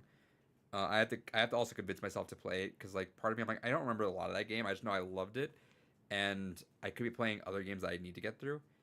But it's been so long that I'm on the fence of it. I will phrase it this way: for next year, for Games Gone By, if you decide to throw it in there, I wouldn't veto it. If I saw you decide that you really wanted to go through that again, you really think I should give it. That's what I'm saying, because it's like it might happen. I'm just telling myself that to not, because I've been very tempted to play it lately. I've been like eyeballing it very hard, and I'm curious. I feel like at the very least, and this is no disrespect to Gore at all, but I mean we talk about this as you. I know you well enough that I think I know how to sell you on things a little bit more, and because 999 wasn't my game, I wasn't trying to sell you on it as much. And now I know where your pitfalls are. It fucks with time, but I can't quite remember. You don't have to replay puzzles again. I can tell you that for sure. Okay. I'm like, so it makes it a little bit better. 90% sure. I'm like 90% sure you don't replay puzzles. It's like everyone breaks off into groups, and you can go with different groups. So like you're playing through different puzzles and different sorts of like that. And you know what? I don't think it's to replay puzzles because I think it'll just like fast forward through everything that you didn't that was the same. Okay, that is kind of nice. So, dude, all right, you need to get off. You're nibbling on everything right now, and it's fucking killing me. Yeah, so like it'll like You go through like plot line A, and I could be fucking wrong because it has literally been about 7 or 8 years I think since I played this. Um, you have to go through because it was when it was a PS Plus title. In fact, let me see. When was it a PS Plus title? Virtue's Last Reward, play PS Plus. 2013. It was 10 years ago. it was 10 years ago. Yeah. So it's been a while. So I could be wrong, but if I'm channeling my energy and thinking correctly, um, go through this point, and then you're like, okay, you have to hit this part. You have to do something to trigger this. What do you do? Zoom, zoom, zoom, zoom. All right, it gets you to that point. Now figure out what to do to trigger that. I think that's what it is. Um, hmm, oh, I really want to play it now, but I'm gonna. We'll see. I'm gonna. Maybe I play it one more time to get a refresher to think if it's something that you like. That way I can think about it, and I can even just give myself a second refresher next year if I do make you play that. But Alright. that way, because I would be heartbroken if I was jazzed about it like I was before and you didn't. But I think since it's been a decade now, let me go back in with fresher eyes and knowing what you like even more. And if you see it pop up, you know you got my stamp of approval for you to do that, and I'll try my best to sell it. Alright. Yeah, so I might because I've been eyeballing it. I've been selling on myself right on it, but because I don't know if I have the mental energy to start something brand new. Because like I said, it's always hard for me to start something, but having done this before, it might be like a little bit easier. I don't know. But yeah, no, I like 99. I played the novel version. I forget if I mentioned on the podcast. My first instance of it was the novel version on iOS, which it was basically just a story. It was no puzzles. Um, and that's how I got my story. And it was like, all right, I like that. That was cool. Then I played Virtual Last Reward, and that was the shit. That was the big thing right there. Um, so yeah, I might do that soon. We'll see. Ghost Trick is another one that if everyone wants to play. Ghost Trick is fucking awesome. Please play that. I didn't get anything. Hell yeah. What did you play, David? So to start with, just because it'll be the quicker of the two, finished Resident Evil 7. I'll save my full thoughts for that when we do Games Gone By next week on it. But it's interesting. I am glad I went through it now, being removed away from the hype of it. Because honestly, I think if I had stuck with it and played it during the peak of the hype for the game, I would have been far more angry with the game than I am. Okay. So it's definitely not a bad game. I just The intro is fun. playing it. Yeah, it's some of it is. It made me wish that honestly Resident Evil would go the way of Silent Hill and just be purely an anthology series.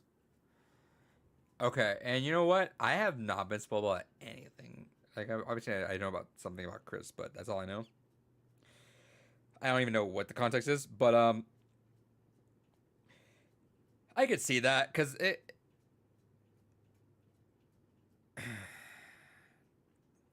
I guess I don't want to speculate without having known anything, but I can understand. I could probably get a resemblance of where you're going, but I don't know. I personally, but see that's what I'm saying though. I like the beginning because it was so distanced from everything. Yes, and in the beginning, the conceptually, honestly, one of the best Resident Evils. Conceptually, I really dig it, and there's a lot of really cool return to form moments. Like there's a lot of sequences throughout RE7 where you're like, oh fuck, this reminds me exactly of like this moment in a past Resident Evil game. And it really has like a lot of echoes of the entire series, not just like one in particular. It has a lot of interesting echoes throughout where it's like, ooh, that is how you do it.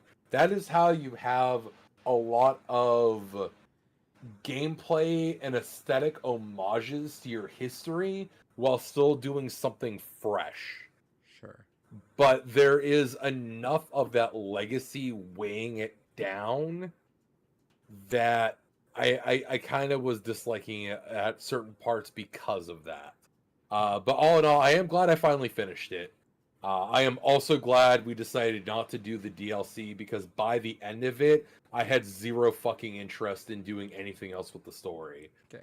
I'm gonna do it Because eventually. I just don't have the time or energy. It's been a slog to get through, like I said at the beginning, but I do want to get through it. But sorry to interrupt you on that. With the story. no, the only reason I wouldn't want to do any of the DLC is because every DLC released after the game's release was about putting a nice bow on everything with the plot lines. Okay. So instead of leaving that mystique and mystery, and instead of leaving things to interpretation, every single plot thread that wasn't solved, that's what all the DLC is about. Yeah, Is and that tying bugs up me. every single plot thread. That bugs me when people do that. I'm like, sometimes that's also one of my writing process. I'm like, trust the audience. I feel like And I gain especially a lot of thing. I gain a lot of I feel smart when you let me feel smart. yeah. And especially in the case of one character, there's one character that the final DLC I think really does a disservice. I looked up what happens in all the DLCs, and conceptually, I really fucking hate the last DLC. Interesting. Like, I think I might do the Chris Redfield DLC at some point when I'm a little bit more removed from this game again. Just because by the game's end, I was enjoying it mechanically. And again, there's a lot of things aesthetically and presentation wise I really enjoyed about it. But I think that I'm just not looking forward to the idea of story threads being tied together. Um, but honestly, the last DLC, from what I read, we'll talk about it next week. Save it, because But I do yeah, want but to play it eventually. I have no idea about any of the deal. I know one's Crest Redfield. I know what's called like Not a Hero or something. That's all I know. yeah. No, the last DLC I conceptually really fucking hate. But no, and so we'll talk a lot more about that next week. So, But everybody I asks the finished that. Swamp one or which DLC? I'm not gonna say, just because I want Adrian to still go into it as blind as he can, because it's a very big thing on why I hate the last DLC. And maybe we'll do the thing again because I'm not gonna get through DLC. I imagine maybe I will. I'm not gonna promise that 100%. I'm gonna say more likely not. But I will try, and maybe if not, we'll do an addendum like thing, kind of like FF7, or we'll like talk about it on Blue Rubies a little bit of like the DLC or something like that. Real quick, final thing on it before we move on that. Are you playing like one of the modern console versions of it, or are you playing like last gen on modern console? Resident Evil 7? Yeah. No, it's I'm playing on Series X, and I'm pretty sure it's upgraded. Okay, it does have the free Series X upgrade. Yeah, I'd be surprised if it did. I'm pretty sure it does. I'm like, Because I played because I have it on PS4, so I threw it on my PS5. Sadly, didn't have a PS5 free version. the fuck? All right, that's weird. Yeah, not all of them offer that. Sadly, I think it's because I think it might not on Series X because Capcom explicitly released a brand new upgraded version. So I think those might not have an actual option if they explicitly sell a brand new release. I have the gold edition, so probably. Yeah, I was gonna say yeah. If it's the gold edition, it's a strong maybe then, because I just have base. Yeah, I'm fairly. No, you know what? It does because it has HDR on it, which I'm pretty confident was the. It has like a frame rate option and stuff like this too. So. Yeah, but so did the base versions. Did it? Okay, Yeah. then maybe I don't know. I thought it was. I couldn't tell. It looks good. The only reason why I ask is because when I went through it, I had a major fuck ton of texture pop-in issues, and I wasn't sure if that was like a weird compatibility thing with playing a PS4 game on PS5, or if genuinely the game at that time, still even with all these years of patches, just genuinely had that many fucking texture pop-in problems. I haven't seen any, so could maybe even just be compatibility with PS4 to PS5, or just the PS4 version in general being shit, but. potentially. You play anything else? Yeah. I'm still going through Ever Crisis. They just released a brand new story update that follows along young Sephiroth as he is fresh into soldier. So that was kind of an interesting little plotline element there. Um, it's interesting to see a lot more of the human elements to Sephiroth. Even Crisis Core doesn't really go into like Sephiroth as a person. It gives you a lot more of like the mystique of Sephiroth, but it doesn't go into Sephiroth as a Bro, person. sorry, I was almost frustrated. I want to interrupt you. No, Sorry. it's all good. Go ahead. No, go ahead. No, finish your thing because this is unrelated to that Uh, specific. Gotcha. So it's kind of interesting because also the fact that where this is set in the Final Fantasy VII timeline, he's effectively a child soldier at this point, literally and figuratively. So it's interesting to see everything that was beaten into Sephiroth from this earlier point. There's actually a really good, interesting character moment brought up as well that I'm not going to bring up because I'm not sure if you did go back and do the other 7 stuff that I told you about yet. So I was gonna say, uh, so dude, Golden Chocobo mating is just so boring to me. I don't give a fuck, and it has stopped all progression. If there was a way I can get around it, I would do it. I just don't give a fuck. I've looked at videos. I just can't be asked to do that. Like it just I look at the video. I'm like, I could probably be done within like an hour or two. I don't want to fucking spend an hour or two of my life. Yeah, it took me like an hour when I did it. And I don't give a fuck about it. I do not give a fuck about go here, grind the chocobo, or I make it mate with this one. I'll make it mate with that one. I'll make it mate. I just don't give a fuck. I really don't. And which sucks because now, like I mentioned, no, you can't do the submarine. By the way, there's nowhere to park up there. I could have sworn you could. I don't think I can. I swear I've do. Maybe I missed something. I don't know. But I fucking looked and I just cannot. I swear to God, I've driven around the entire place and I've not. But like I can't do anything with a dumbass gold chocobo. So like I might just watch a video on those side missions for Vincent and Yuffie and then just finish the game on my own just to call it done and say I finished it. Uh, but yeah, it bummed me out because like it has stopped all progression, which the farther and farther I get away from having completed, I'm less inclined to back to or go to Crisis Core and all that. So now I'm like, all right, I'll sacrifice this and I'll watch the videos just to get over that because I don't want to do the gold choke. It sounds so I admire people that are like, oh, this is so fun. I don't give a fuck. I just do No, not. it's not fun at all. It's just an hour of work. That's why nostalgia glasses behind. Well, no, I want to say this. I genuinely take that back. I get the experimentation of it. I'm sure once people when they're younger and they were like fucking around, they're like, oh shit, if you do that, that's how you get a gold chocobo. And I get it's cool for the time, sure. I don't give a fuck about that. I just do not. And I'm not about to sacrifice the momentum I had going forward where like I got the book reserved for me already. I got all this. I'm not gonna sacrifice all that for a dumbass gold chocobo. Do not give a fuck. No, I think honestly, if you had followed a guide to begin with and front loaded that, because that's basically what I do. Is every time I go back and I replay 7, that's what you do with RPGs, which is like not that. I felt like that was cheating, so I didn't. But like, I gotta understand. I'm an adult with not that much time, and it's like I don't give a fuck about the meticulous data. It's like once I start getting out of Midgar, and I'm like, where the fuck do I go? Should I look at this authentically? No, I don't give a fuck about that. Let me tell me where to go. Tell me where to go next, and I'll get there. If it's a game like that's new and like, because the thing is, they're so archaic back then. They kind of built the games to like last, right? Like like please play this game for as long as you want. Explore. Like you're a kid with all the time in the world. I'm an adult with not that much time. The fear of that Blockbuster rentals. That's true too. And like I'm an adult without that much time. Are there some games currently where I'm like, yeah, that's cool. Like if you can go anywhere you want, sure, fantastic. Explore, get as in depth. Baldur's Gate 3.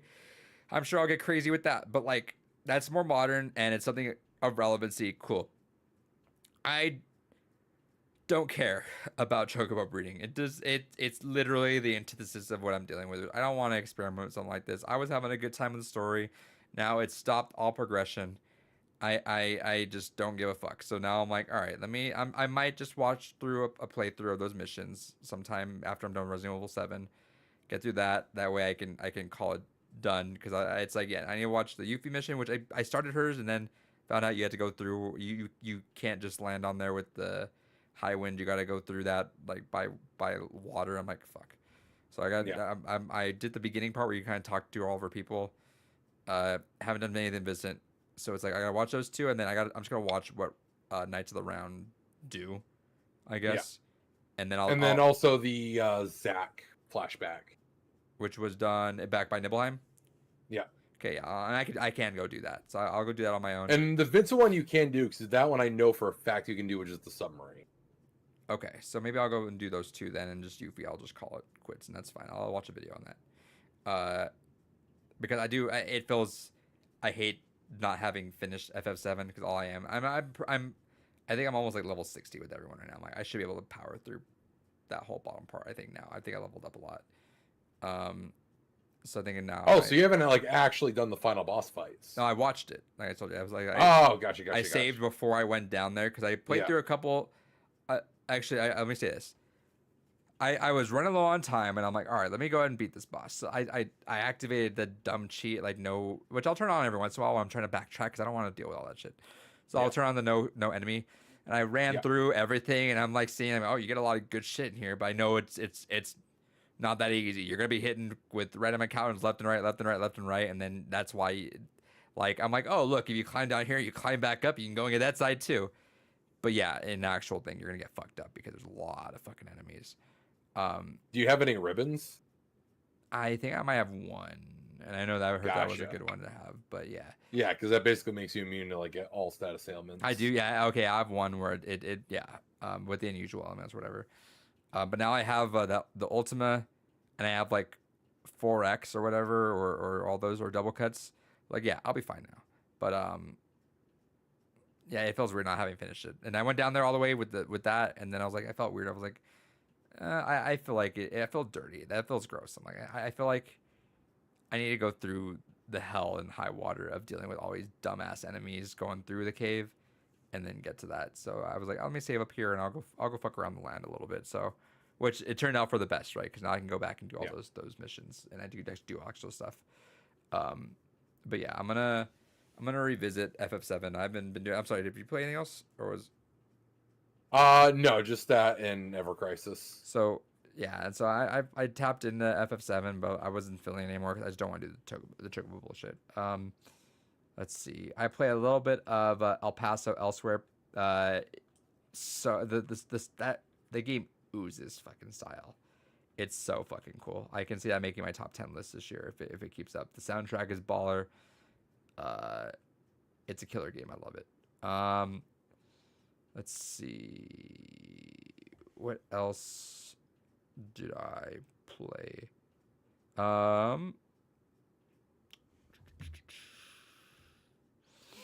watched DSP get his ass kicked in Street Fighter because he's trying to play Masters levels now, and he just complains even though he's playing Blanca. And you're like, all these top tiers, like, bro, Blanca's top tier, but hey, do you, boo? He does a React stream, and he got submitted a video about rollback netcode and why it was good. He paused it halfway and said this and just refused because he's like, few people in this world just can't admit they're wrong, and like he's one of them, and just cannot admit, okay, maybe I was wrong, because he needs something to complain about. And he's like, there's a video that's proving everything I said right, where it's like this, it's like, bro, it's like you just didn't comprehend any of the video, or you did, and you're just really embarrassed, so you're trying to cover your ass about it. He was saying like, rollback netcode is trash because it gives players, because he keeps I swear to God, I get infuriated when I watch. He keeps saying all this pattern bullshit. It's everyone just plays the same pattern. I'm like, stop saying pattern, because when you say pattern, literally that means you're ass at the game because you can't understand something as a pattern, meaning you can't read shit, meaning that you're not better. Like, he says it as if like it's the same pattern bullshit. It's all safe. No shit, it's safe. Why would you not do something safe? Why would you not do bread and butter combos? And if you're getting hit by it, that means you're terrible. Like, get used to it. It's so dumb. But he says that. He says rollback netcode benefits people that do the same stuff because it'll always give them this, because rollback predicts them to do the same thing over and over again. Therefore, they win out. It's like, no. in theory, actually, rollback netcode should benefit the one that make because he says it doesn't matter if he makes up because it's not going to give you your input. It's like, wait, it doesn't make sense. You get you get your input regardless. It's just that it's going to freak out a little bit because you mixed up. And I was like, in fact, I think one of the comments pointed out, in fact, rollback netcode should benefit the mix up because in theory, if you throw off the rollback, so they don't understand or like it can't predict what you're doing, the game's going to be a little more choppy for the other person. I mean, they can't figure out what you're doing. But even then, rollback netcode is so minuscule that the whole point is it's almost meant to be like naked to the human eye. You're not able to tell that it's happening. It's nothing input based. It's all visual based, which is upsetting because he just refuses to admit that, and I hate it. Ridiculous. I hate it. If there's a gotta go, hope you have a good stream. See you, Pepperoni. Appreciate you hanging out, man. But anyway, did you see the PlayStation Portal was up? No. Yeah, I pre-ordered it. I'm not sure if I'm gonna keep it because I could. Amazon, it's just easy for me to pre-order shit. I'm like, yeah, I'll pre-order it. Why not? And if I just need to delete it, it's the same thing with the Doctor Who thing. It's like if I get rid of it, I get rid of it. But I'm also thinking, I'm in this zone. I'm like leaning 60-40 right now on deleting it. I'm like, yeah, but I'm in this mode where I love laying in bed and playing games. I just like not moving. And sometimes being in the living room is just the bane of my existence. I want to like not leave my bedroom. Don't you already have tablets and shit?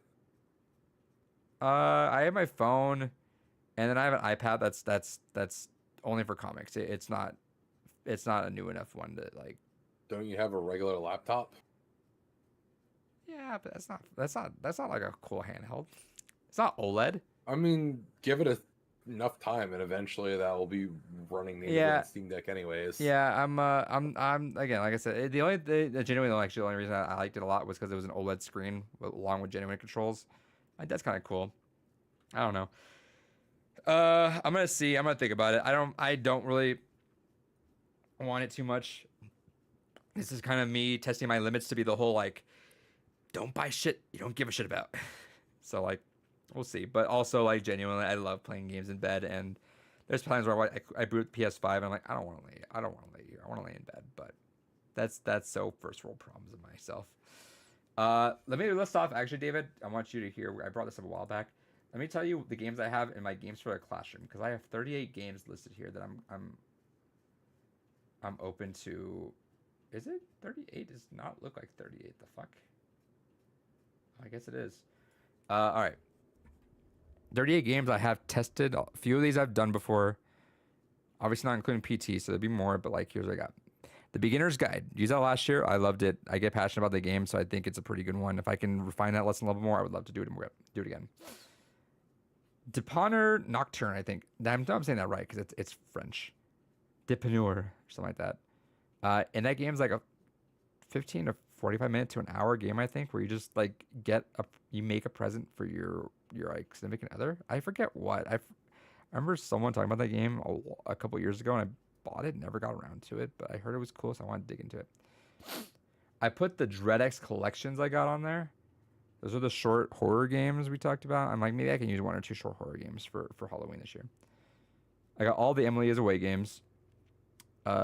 Florence, Flower, Gone Home. I had the trilogy of Gravity Bone, 30 Flights of Loving, and Quadrilateral Cowboy. I don't know if you've heard of those. Those are like, I've heard of basically none of them. So Gravity Bone's like a 30-minute game. I want to say 30, or even like 10 minutes. 30 Flights of Loving is like a 30-minute game. Like Quadrilateral Cowboy is like I think like a couple hours. But like they're like these weird like blocky animation people. But I remember the story for the first 2 being so cool, and I want to go back to them now in a different light. But yeah, I have Hacknet in there because I remember it being interesting. I was like, maybe I can do something with that. Her Story, which I do got to play now because I want to for games gone by, and I'll double book that for an actual lesson. Kentucky Route Zero, I swear to God, I would fucking kill it. Like be able to kill that lesson. Kind Words, love that game. Later Alligator, that one was a cute game. I would like to figure out something for. Limbo, I would love Limbo for somehow. Little Nightmares, because I know kids love that game. Oxenfree, which I need to play soon. Coworker's been like yelling at me to play that. Road 96. I got the Rusty Lake Hotel games, Rusty Lake games. Sally Face. I heard people like that. I played like part of the first. I think I played the first chapter. I think it was good. Short story. I got both Stanley Parable games. Stories Untold. I heard was cool. That Dragon Cancer. You ever heard of that? No. That is a story about, I think, a father made, or I think the father and son made together, and the kid had like what do you call it? What do you call the cancer that kills? Cancer? But like the one that like it's gonna kill, Like stage 4? yeah, there was a word for it. I forget what word. Terminal? Yeah, there you go. Their kid had terminal illness. So they made it together and they made a like a movie on it. I heard it's fucking like it's heavy and depressing. Which have you remember that documentary, Dear Zachary, Your Father or something? What the fuck was it called? Hold on.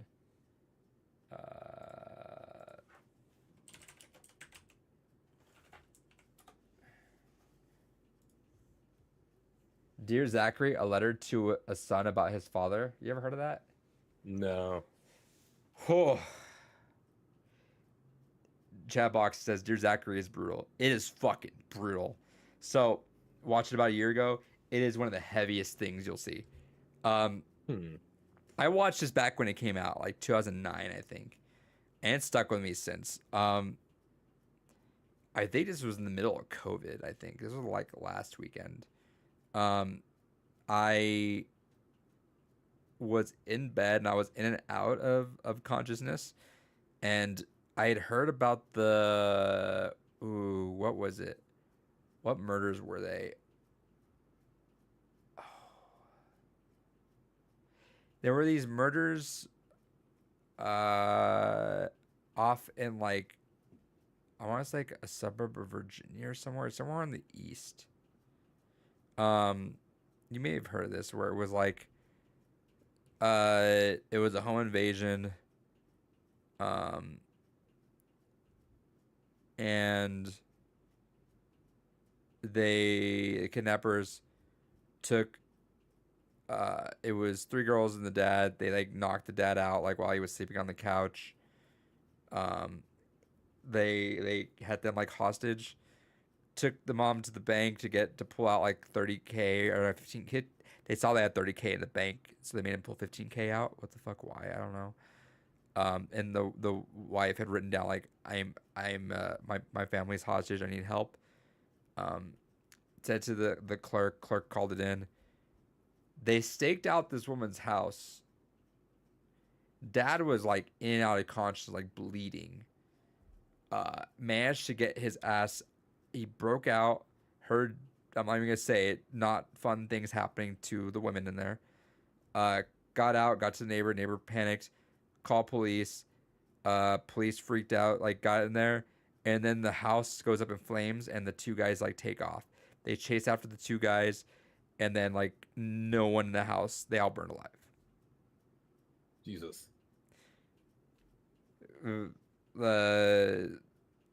The police thing, because it was like a small suburb, so they just think they weren't prepared. They didn't know what the fuck they were doing.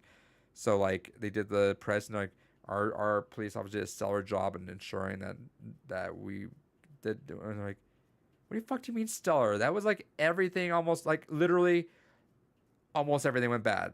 The only thing that went good was that the dad got out and managed to like live, but like that was him. That was nothing of you guys. You guys fucked everything. If like, because they had been taken out for like an hour. It's like if you guys had just gone in, you would have saved them. If you had just done anything, if you guys didn't chase that dude instead of gone in, you would have saved them. Because like they saw that they didn't like kill them. They just like left them in the fire, so they could have gotten out.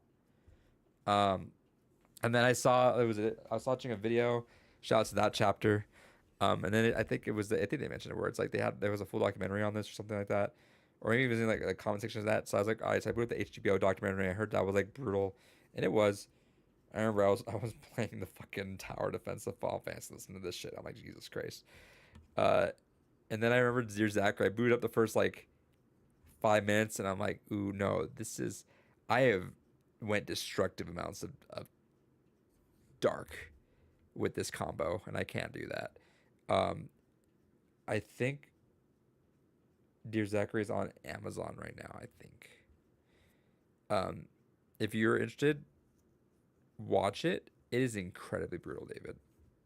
All right. It is. Curious. It is. It is heavy. Just heavy, rough, whatever way you want to describe it. I remember one moment in the documentary that still fucks with me a little bit that I was wanting to watch to get to that part, but I just did not have the mental fortitude to get to that part. I had to stop at 5 minutes in because I knew where it was going. And I need to like not double stack the heaviness. And I can only take so much heavy depression, brutalness until I'm like, all right, now I'm dipping into that mindset of like everything's fucked. But like I need to recharge my brain a little bit, but I want to watch it soon because I've been eager to watch that because I think it's such a phenomenal piece of media. And it stuck with me since 2009, so almost 15 years. And when I say 15 years, it might even been 2008 that I watched it. I remember hearing about it really early on. No, it's probably 2009 because it came out like October 2008. But the fact that almost 15 years later, David, there's like one moment that has resonated with me so heavily. I think be in a good mind and just watch that and just be ready. All right. And if anything, if I'm hyping you up for something brutal that's not as brutal as you think it is, good. Because I think it's always brutal. In fact, if you take a step back, it is very. But like, just trust me on this. All right. I mean, the fact that chat box, second I said that chat box pops up, it's like, oof, you know. But yeah, so anyway. I'm intrigued, certainly. Yeah, just watch it with a good mindset. Yeah, so that Dragon Cancer. To the Moon, Edith Finch, and Year Walk. Year Walk was always fun. Your walk was kind of interesting from what I remember of it. I love Simogo. Simogo's so good. They did Sayonara Wild Hearts. And I was actually looking. They have a game due out later this year too, which I'm excited for. I just read about it. Chatbox says have some tissues with you ready when you watch it, and I would agree. Yeah, you got a double dosage of people just recommending that shit to you. So like, And it's called Dear Zachary, you said, yeah?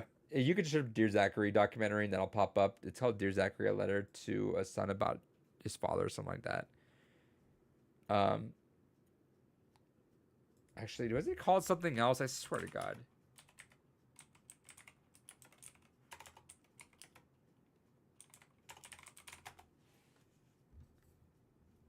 I could have sworn it was called something else.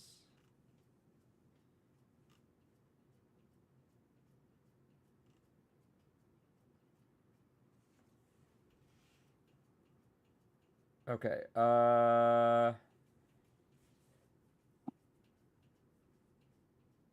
So I guess I'm just looking real quick. It was at something called Slam Dance, and I'm just looking super quick. It said, "What's Dear Zachary hit at Slam Dance?" It said both screenings were sold out and received a sustained standing ovation, which is exceptionally rare in the 14 years of Slam Dance to that point. I don't know what Slam Dance is, but I agree. It's fucking amazing, but Jesus Christ. Dave, let's go through a couple things real quick and let's dip out of here. Oh, yeah. Okay, so layoffs left and right. Shoutouts to Epic. What happened there? They just decided to lay off like 800 people. Wonderful. And in the same time, they apparently have not paid a single dime to the Hatsuful Boyfriend developers in the past 2 years. Is there a reason? No. And the developers of Hatsuful Boyfriend was like, hey, it's wild that we filled all of our contractual obligations and we've made no money on Epic for the past 2 years. Fascinating, because we can't imagine that we haven't sold any copies on that platform in 2 years' time. Imagine they didn't, actually. I mean, that would be fucking sad, but I mean, to yeah, be no, just fair, genuinely to be fair, and I'm sure they have sold copies, right? But that is an old game that maybe people already have on a brand new platform that I don't see people rebuying, but I'm sure they've sold something. I was gonna say I can guarantee you there's no way no one in 2 years hasn't bought that game. They just forgot to On that hit. platform. They forgot to hit submit when they were putting in the game. Like, oh shit, it's been on our drafts. That one, Naughty Dog had some layoffs. Yes. That apparently they said that there's been rumors that factions mode, that factions whole game, it might be put on ice. That'd be unfortunate. You know what'll solve that though is if they remaster the game a third time. You know what would have Maybe solved they'll that get more sales that is way. putting that on Last of Us Part 2 and making that game have at least one semblance of something good. Maybe one day we'll do that for games gone by. That might make me upset. Like, the game itself plays well, but like I stand strong and proud to say I hate that game and everything about it. I think It's one of those things I actually. Oh, sorry. No, go for it. ahead. I actually fairly recently got around to like actually watching the first couple hours of that game. And keep in mind, back when the script leaked, I thought it was kind of You were neat actually like direction they were super taking it. I Yeah. didn't have that game spoiled. I actually heard someone say like hold on. Spoilers for The Last of Us Part 2 if somehow you haven't avoided it. The Next 3 minutes, just No, to be safe. I was gonna say like 15 seconds. I was gonna say one thing real quick. All right, fair. It's 15 seconds. Joel and Ellie both die. And I was like, oh, that sucks. And then after that, I was expecting Ellie to die at the end. Nothing happened. All right, we're good. No spoilers. I think that was the original intention. I feel like I I vaguely remember seeing something about that somewhere. I am so curious what they do with the show. I don't see a world in which actually I mean, they could pull a Walking Dead and just So- completely change a lot of things. I hope. I forget if I said I made the students listen. We're doing our writing part. I made the students watch a 40-minute podcast that Craig Mazin did. I think I mentioned this, where he talked about writing. He talked about he used a lot of Finding Nemo as a reference, where it's like you are an angry god. You torture your fucking characters because that's how you make them. You want that gratification from the audience. You torture the fuck out of them. You create these things against them, and you put everything you can against this character, and you are trying to like push them away from that as hard as you can. So like they use Marlon. They're like, what are some of the things? And I know I'm missing one. There was something else they said, but like, all right, how do we make Marlon someone like tragic? Oh, let's say he saw his entire family get eaten in front of him, and his wife. No, let's go a little more. Okay, how about he has like one egg that he saves? Okay, let's go for one more. Let's say I forget there's something else like there, and then his last one was like, no, let's keep fucking with this character. Oh, he's disabled too, because he has that one small fin. Perfect. You've made everything so against this character. And when I look at that, and I look at how well season 1 of The Last of Us was, I'm like, I could see a lot of how he did that, which now it kind of comes off a little bit like, okay, I see your process around all that. I see the torturedness side of it. Perfect. I got that all sounds good. And I'm thinking, I'm like, he's smart.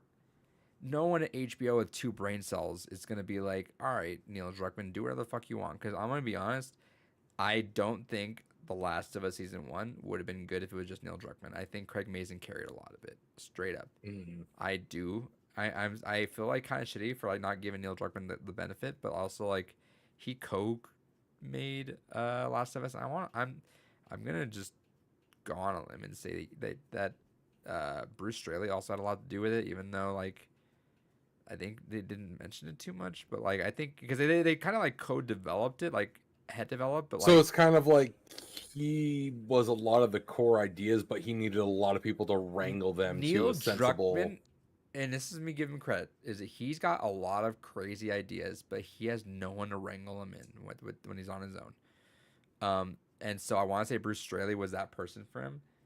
And I'm making a lot of assumptions, but this is me just from an outsider. And I think that was Craig Mazin on The Last of Us, was someone reeling him in and being like, "Hey, good idea, let's do this. Good idea, yeah, let's run with that. Not so great idea. Let's cut some around this, because there are a lot of improved parts of that." So like I love a wild idea person, but I hate when a wild idea person has free reign, because it starts to get messy, which is what happened in The Last of Us Part 2 was, well, let me say this part. I don't see I actually I actually had the reason why I got frustrated like 5 or 10 minutes ago when I was saying this was that I had a flashback thinking, oh, that could be what they're gonna do with this, where they want to torture your main character. What they would do, I guess, is shift the main character to be Ellie, and her torture is losing everything that's close to her, including Joel. Not even a spoiler. I don't care about that part. That part's like everyone knows. And you lose that, right? Yeah. But I hate that, because and you know what? Unironically, thinking deeply into it, my biggest issue with it might not even be the issue with the show, because like maybe the show can actually get away with it. I still disagree. I'm like, don't fucking do it, because like the chemistry between the two actors were amazing. Like Yeah. they killed it. Bella Ramsey and Pedro Pascal fucking killed it. I still need to actually watch it. Please do. Holy shit, it's so fucking good. You need to watch that shit, like genuinely. I waited for it to all be out so I could binge I it, and then remember. I just I thought you never got did. around to it. Yeah, no. You need to Still do haven't that. got around to it. You do need to do that. Because I think you would love it. It's phenomenal, and they have amazing chemistry. I was actually looking up highlights of that the other day, because there's some moments where you're like, holy fuck, they fucking nailed that.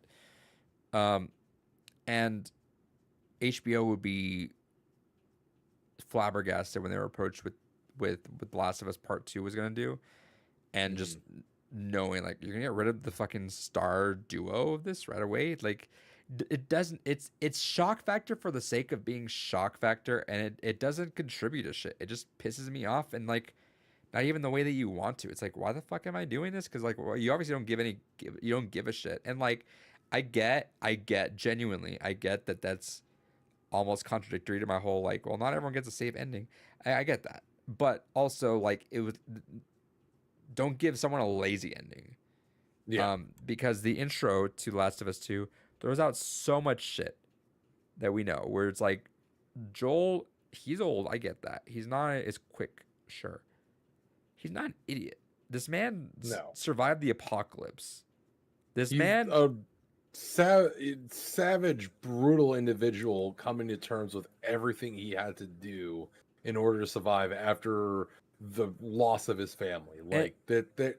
yeah, and people want to be like, yeah, but you know, he's with Tommy and he's got his life in here and this and this and that. I'm like, he was, if he was in there for like 10 to 15 years, okay, because he's getting old, and he's actually like lived most of his apocalypse life in safety. I would get that. It's not that far ahead in time, and he's still a savage, meaning he would not be slipping up the way he did. That was writing just to get to the sake of it. Yeah. And it's like, I'm not even mad at that death, because if you asked me to, I can reshuffle Last of Us 2 and make it a good story. Not even changing the plot beats. I can just reshuffle that shit. Yeah, that's what I was getting to earlier. Is like I didn't realize like reading the script was different from actually seeing the gameplay. I didn't realize that happens that fucking immediately into the story. And that's half my issue. That's not even the full issue. Because think of like the classic way to do it. What's your payoff? Yeah. What do I give a shit? I literally lost the biggest thing I give a shit about. So what am I doing this for? For revenge. Okay, I don't give a fuck. I already lost the thing I'm doing, and now I'm doing dumb shit for I'm sacrificing myself to get revenge. Like, no. Logically, none of that shit makes sense. I'm sorry. These are both, and even Ellie, right, is a dumb kid still to an extent, dumb teen, dumb young adult, but like, and with a really awkward love triangle story that was really weird to kind of see because. I was giving the benefit of the doubt because I know a lot of people immediately the second you have anything other than cishet normity, people get fucking up in arms about it. And I actually thought it was kind of an interesting idea way back with the first Last of Us. So I'm like, oh, okay, she's gay. All right, that's cool. Something different to see in the storyline. But seeing the weird, almost forced love triangle relationship with her and her friend there, and with Dina and I forget his name, but you know what? The guy was even one of the best parts, and then just also like, whatever. And you know what? Even that, whatever. What I have the major issue with is that it makes it first off, like I said, I already told you, like there's all the biggest thing that happened. There's no that's the climax for all intents and purposes. My biggest front-loaded issue, which is no one could fight me on this. I'm sorry, because I'm right. There's no fucking option against being wrong here. Is that the pacing is ass because you go through this entire fucking thing, and it makes you start all over with a character you don't give a fuck about. So like, you go through this entire journey. By the time you end Ellie's story, like, or end the halfway point, I guess, you're like, that's like a full ass game almost. Like, sure, a little shorter ended, but like that's a full game. And then it makes you start all the fuck over and start with Abby's side. And I don't give a fuck about Abby, right? Because Naughty Dog has not sold me on the character whatsoever. Right now, I played her for a couple seconds at the beginning, and then she killed one of my favorite characters. And everybody play as her now? Why? Oh, because you guys see she's human, but also bad and like gray moral area. Okay. But you have not sold me that, because the issue now is that there's a skewed time. You can't make me say, oh, Ellie and Abby are the same when I've had a full game of Ellie and then half a game of Ellie. I have a game and a half worth of Ellie, and then you're going to throw me into this character that you've pinpointed essentially as bad, and you're going to try to sell me on the opposite the entire way through this whole slog of a depressing game. Like, you got to realize that too. Like, it's a heavy game with depressing ass shit. And you make me go through all that? Like, it does not make fucking sense. Pacing right. And then, once again, oh, we're done with that? All right, cool. We had a brutal moment? Cool. Okay, and then we're at a farm with Ellie. I'm like, all right, cool. Let's start a little epilogue, and we'll get like kind of like story where like, okay, this is a bit weird. No, we keep going. Like, holy shit. Why? Because like now Tommy all of a sudden's like, all right, I'm sorry. I'm sorry. There's gonna be spoilers, I guess, in this. I'm sorry. Yeah. But I get fired up when I talk about this game because it's like genuine. It was one of my favorite games that I'm willing to back it up. I sold my fucking LA edition. I'm sorry. That was me putting my mic to my mouth. Is like I got rid of that shit. I did not like that game now. Yeah, when that happens and it's like you go out again. Ellie sacrifices a good thing for fucking what? Like, call me audacious, but like, you were mad at this dude already for lying. He shot his entire place.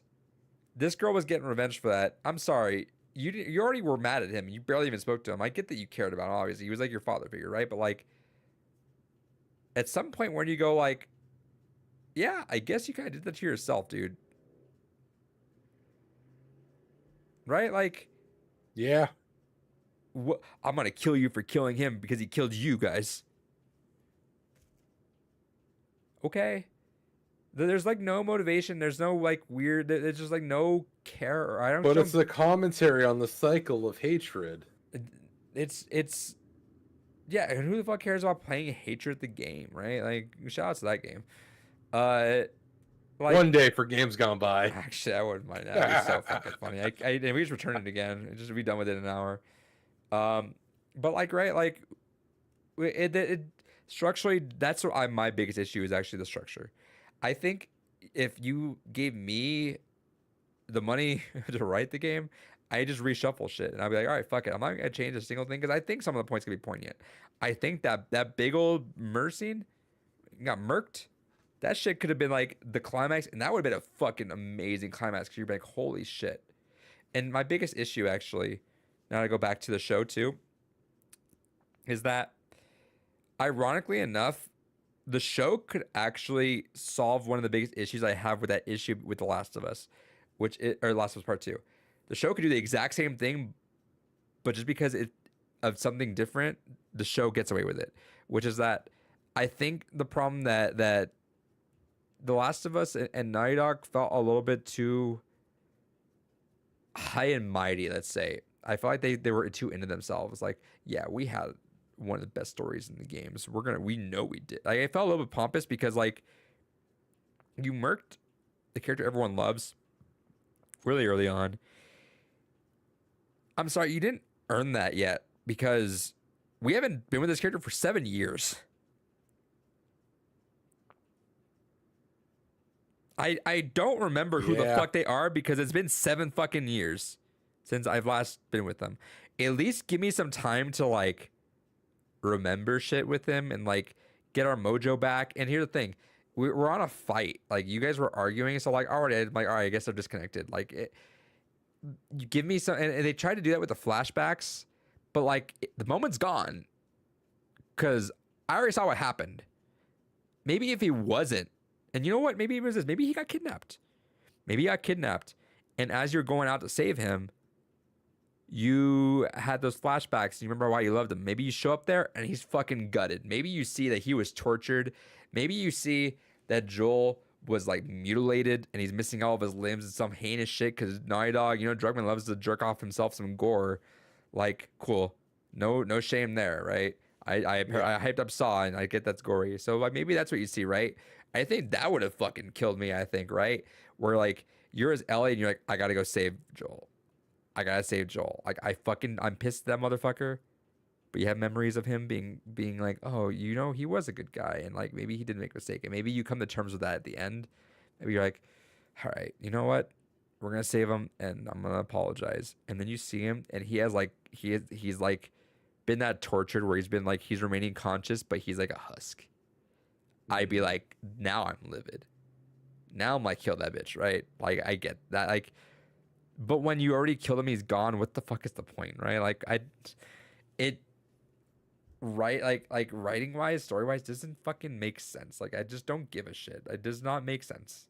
It doesn't. So when people and it sucks because like people that don't like that game get cast and they're like, oh, you just hate equality shit, you know, people say that or something. It's just some dumb bullshit. I'm like, no, I will write you a goddamn essay as to why the game story is shit. Like genuinely I will, and I argue that shit all day every day, and I love doing that. Whenever someone says like I like The Last of Us 2, let me tell you why you shouldn't. Because it could have been a good story. I genuinely think you could have kept a lot of plot beats and like been a fantastic story, but Neil Druckmann kind of just went with it and no one told him no. If someone's there like Craig Mazin and tells them no, then cool. Because again, you can do that shit and make it a good episode, but you gotta shuffle some things around. You cannot do The Last of Us.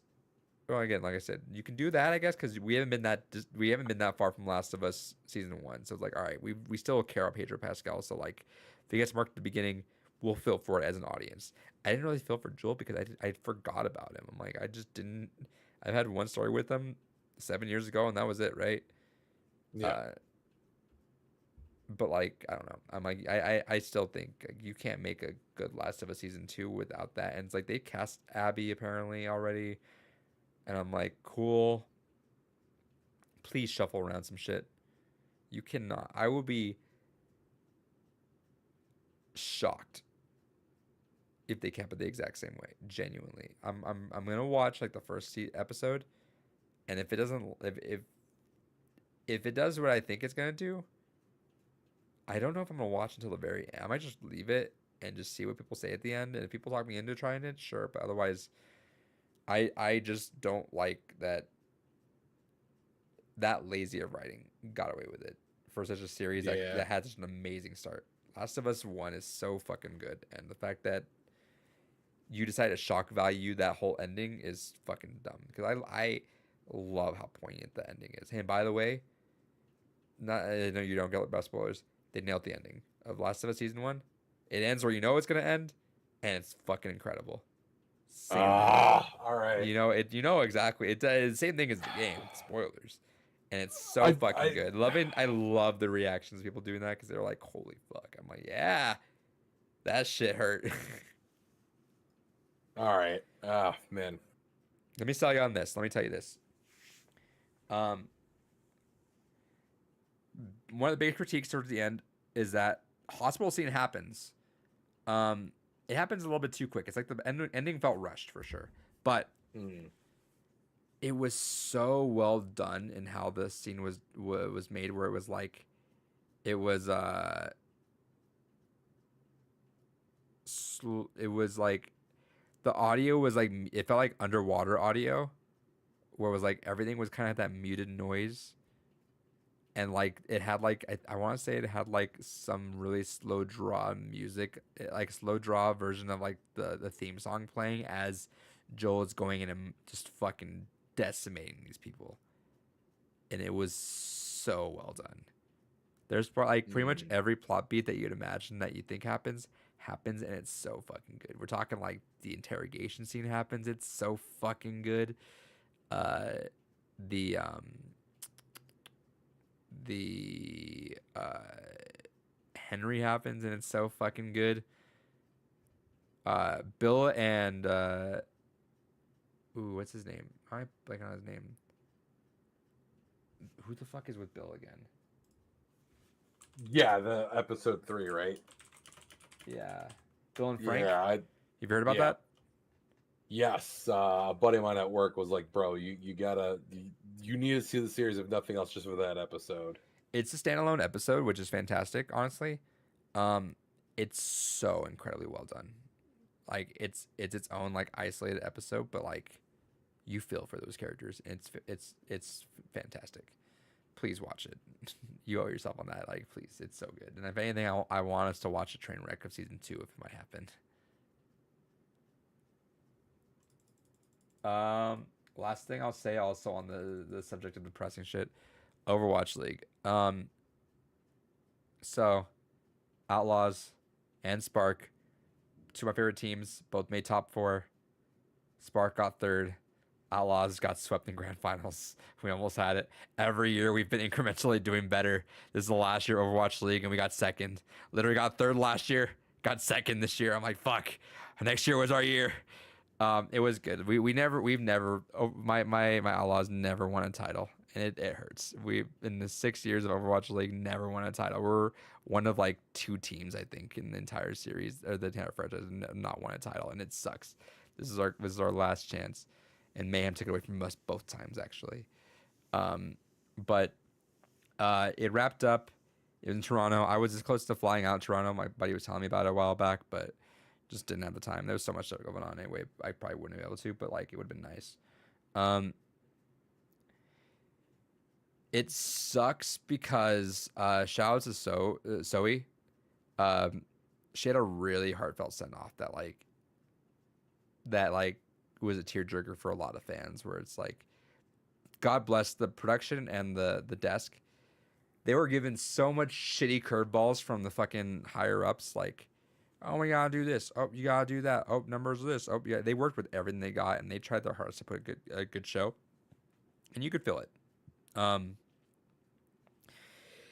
they had a great send off where it's like, hey, we had an amazing and they, to be fair, like Overwatch League hasn't been canceled, but it's been heavily insinuated across the board, and they posted actually today saying, hey, we're gonna restructure some stuff and we're gonna do things up. We'll give you some news as to how we're doing this, and I think the news or rumors are gonna go third party, so it kind of like letting grassroots take it, which should have happened initially, right? Blizzard taking control of Overwatch League fucked it up to begin with, but I mean, Yeah. you got to run with it at that point, right? But yeah, so we had this, and if anyone out there is interested, I highly recommend just look at Overwatch League Farewell or something like that, and they'll probably find it some like Goodbye or something like that.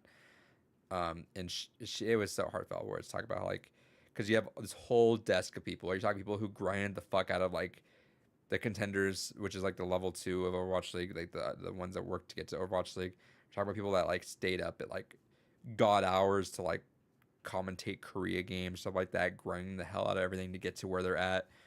How everyone like it broke borders, it really made friends with people, and a lot of people like, I mean, like I've traveled 3 times for Overwatch League. I'm talking like I've flown to Philly, I went to Houston for Overwatch League, and it's been fun every time. Um, but yeah, it was a lot, and it was something. Like you saw a lot of tears coming from people on the desk because they loved it, and it's like it sucks because it has an era of time now just gone. But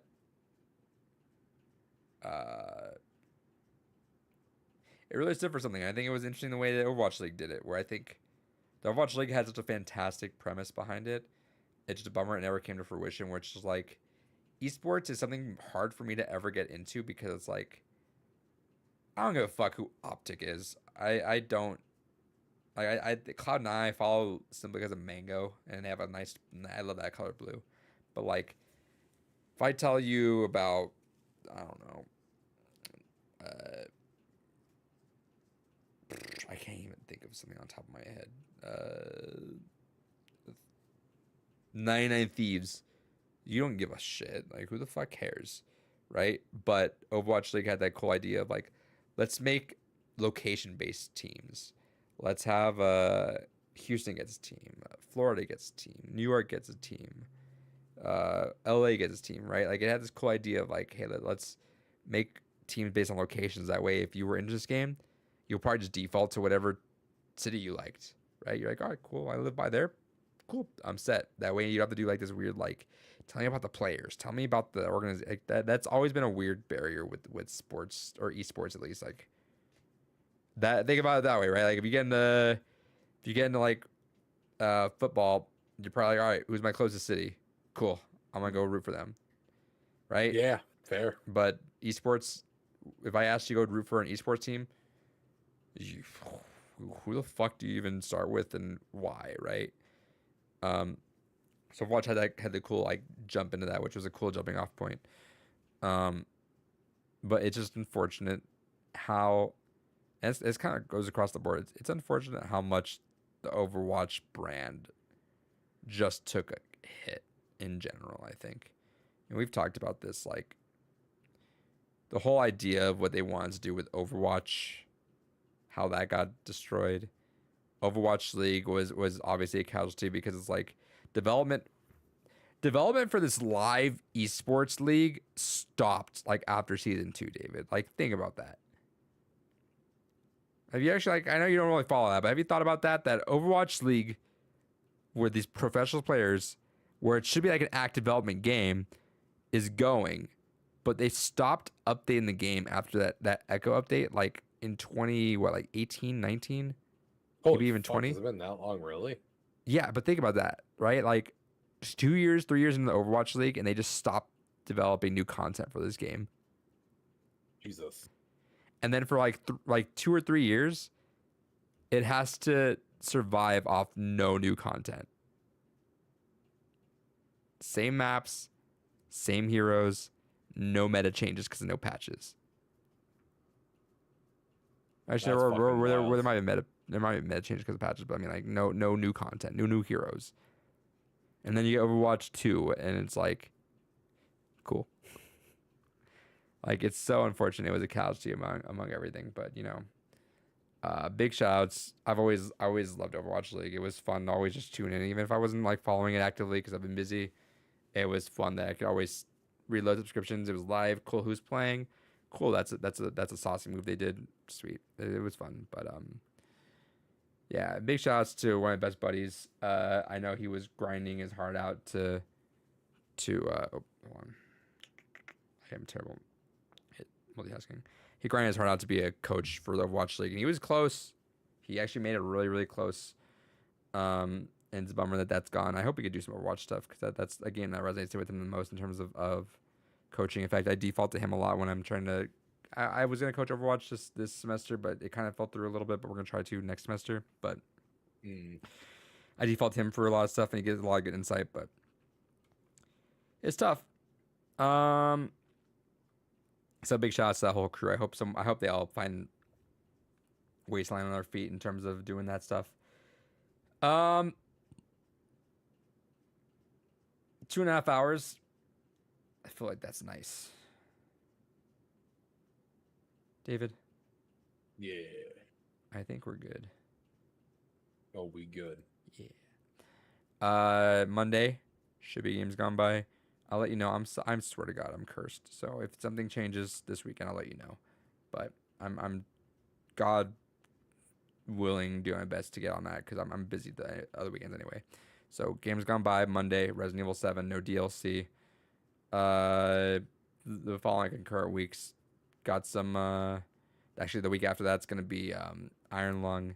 End of the month, it's gonna be Silent Hill 1.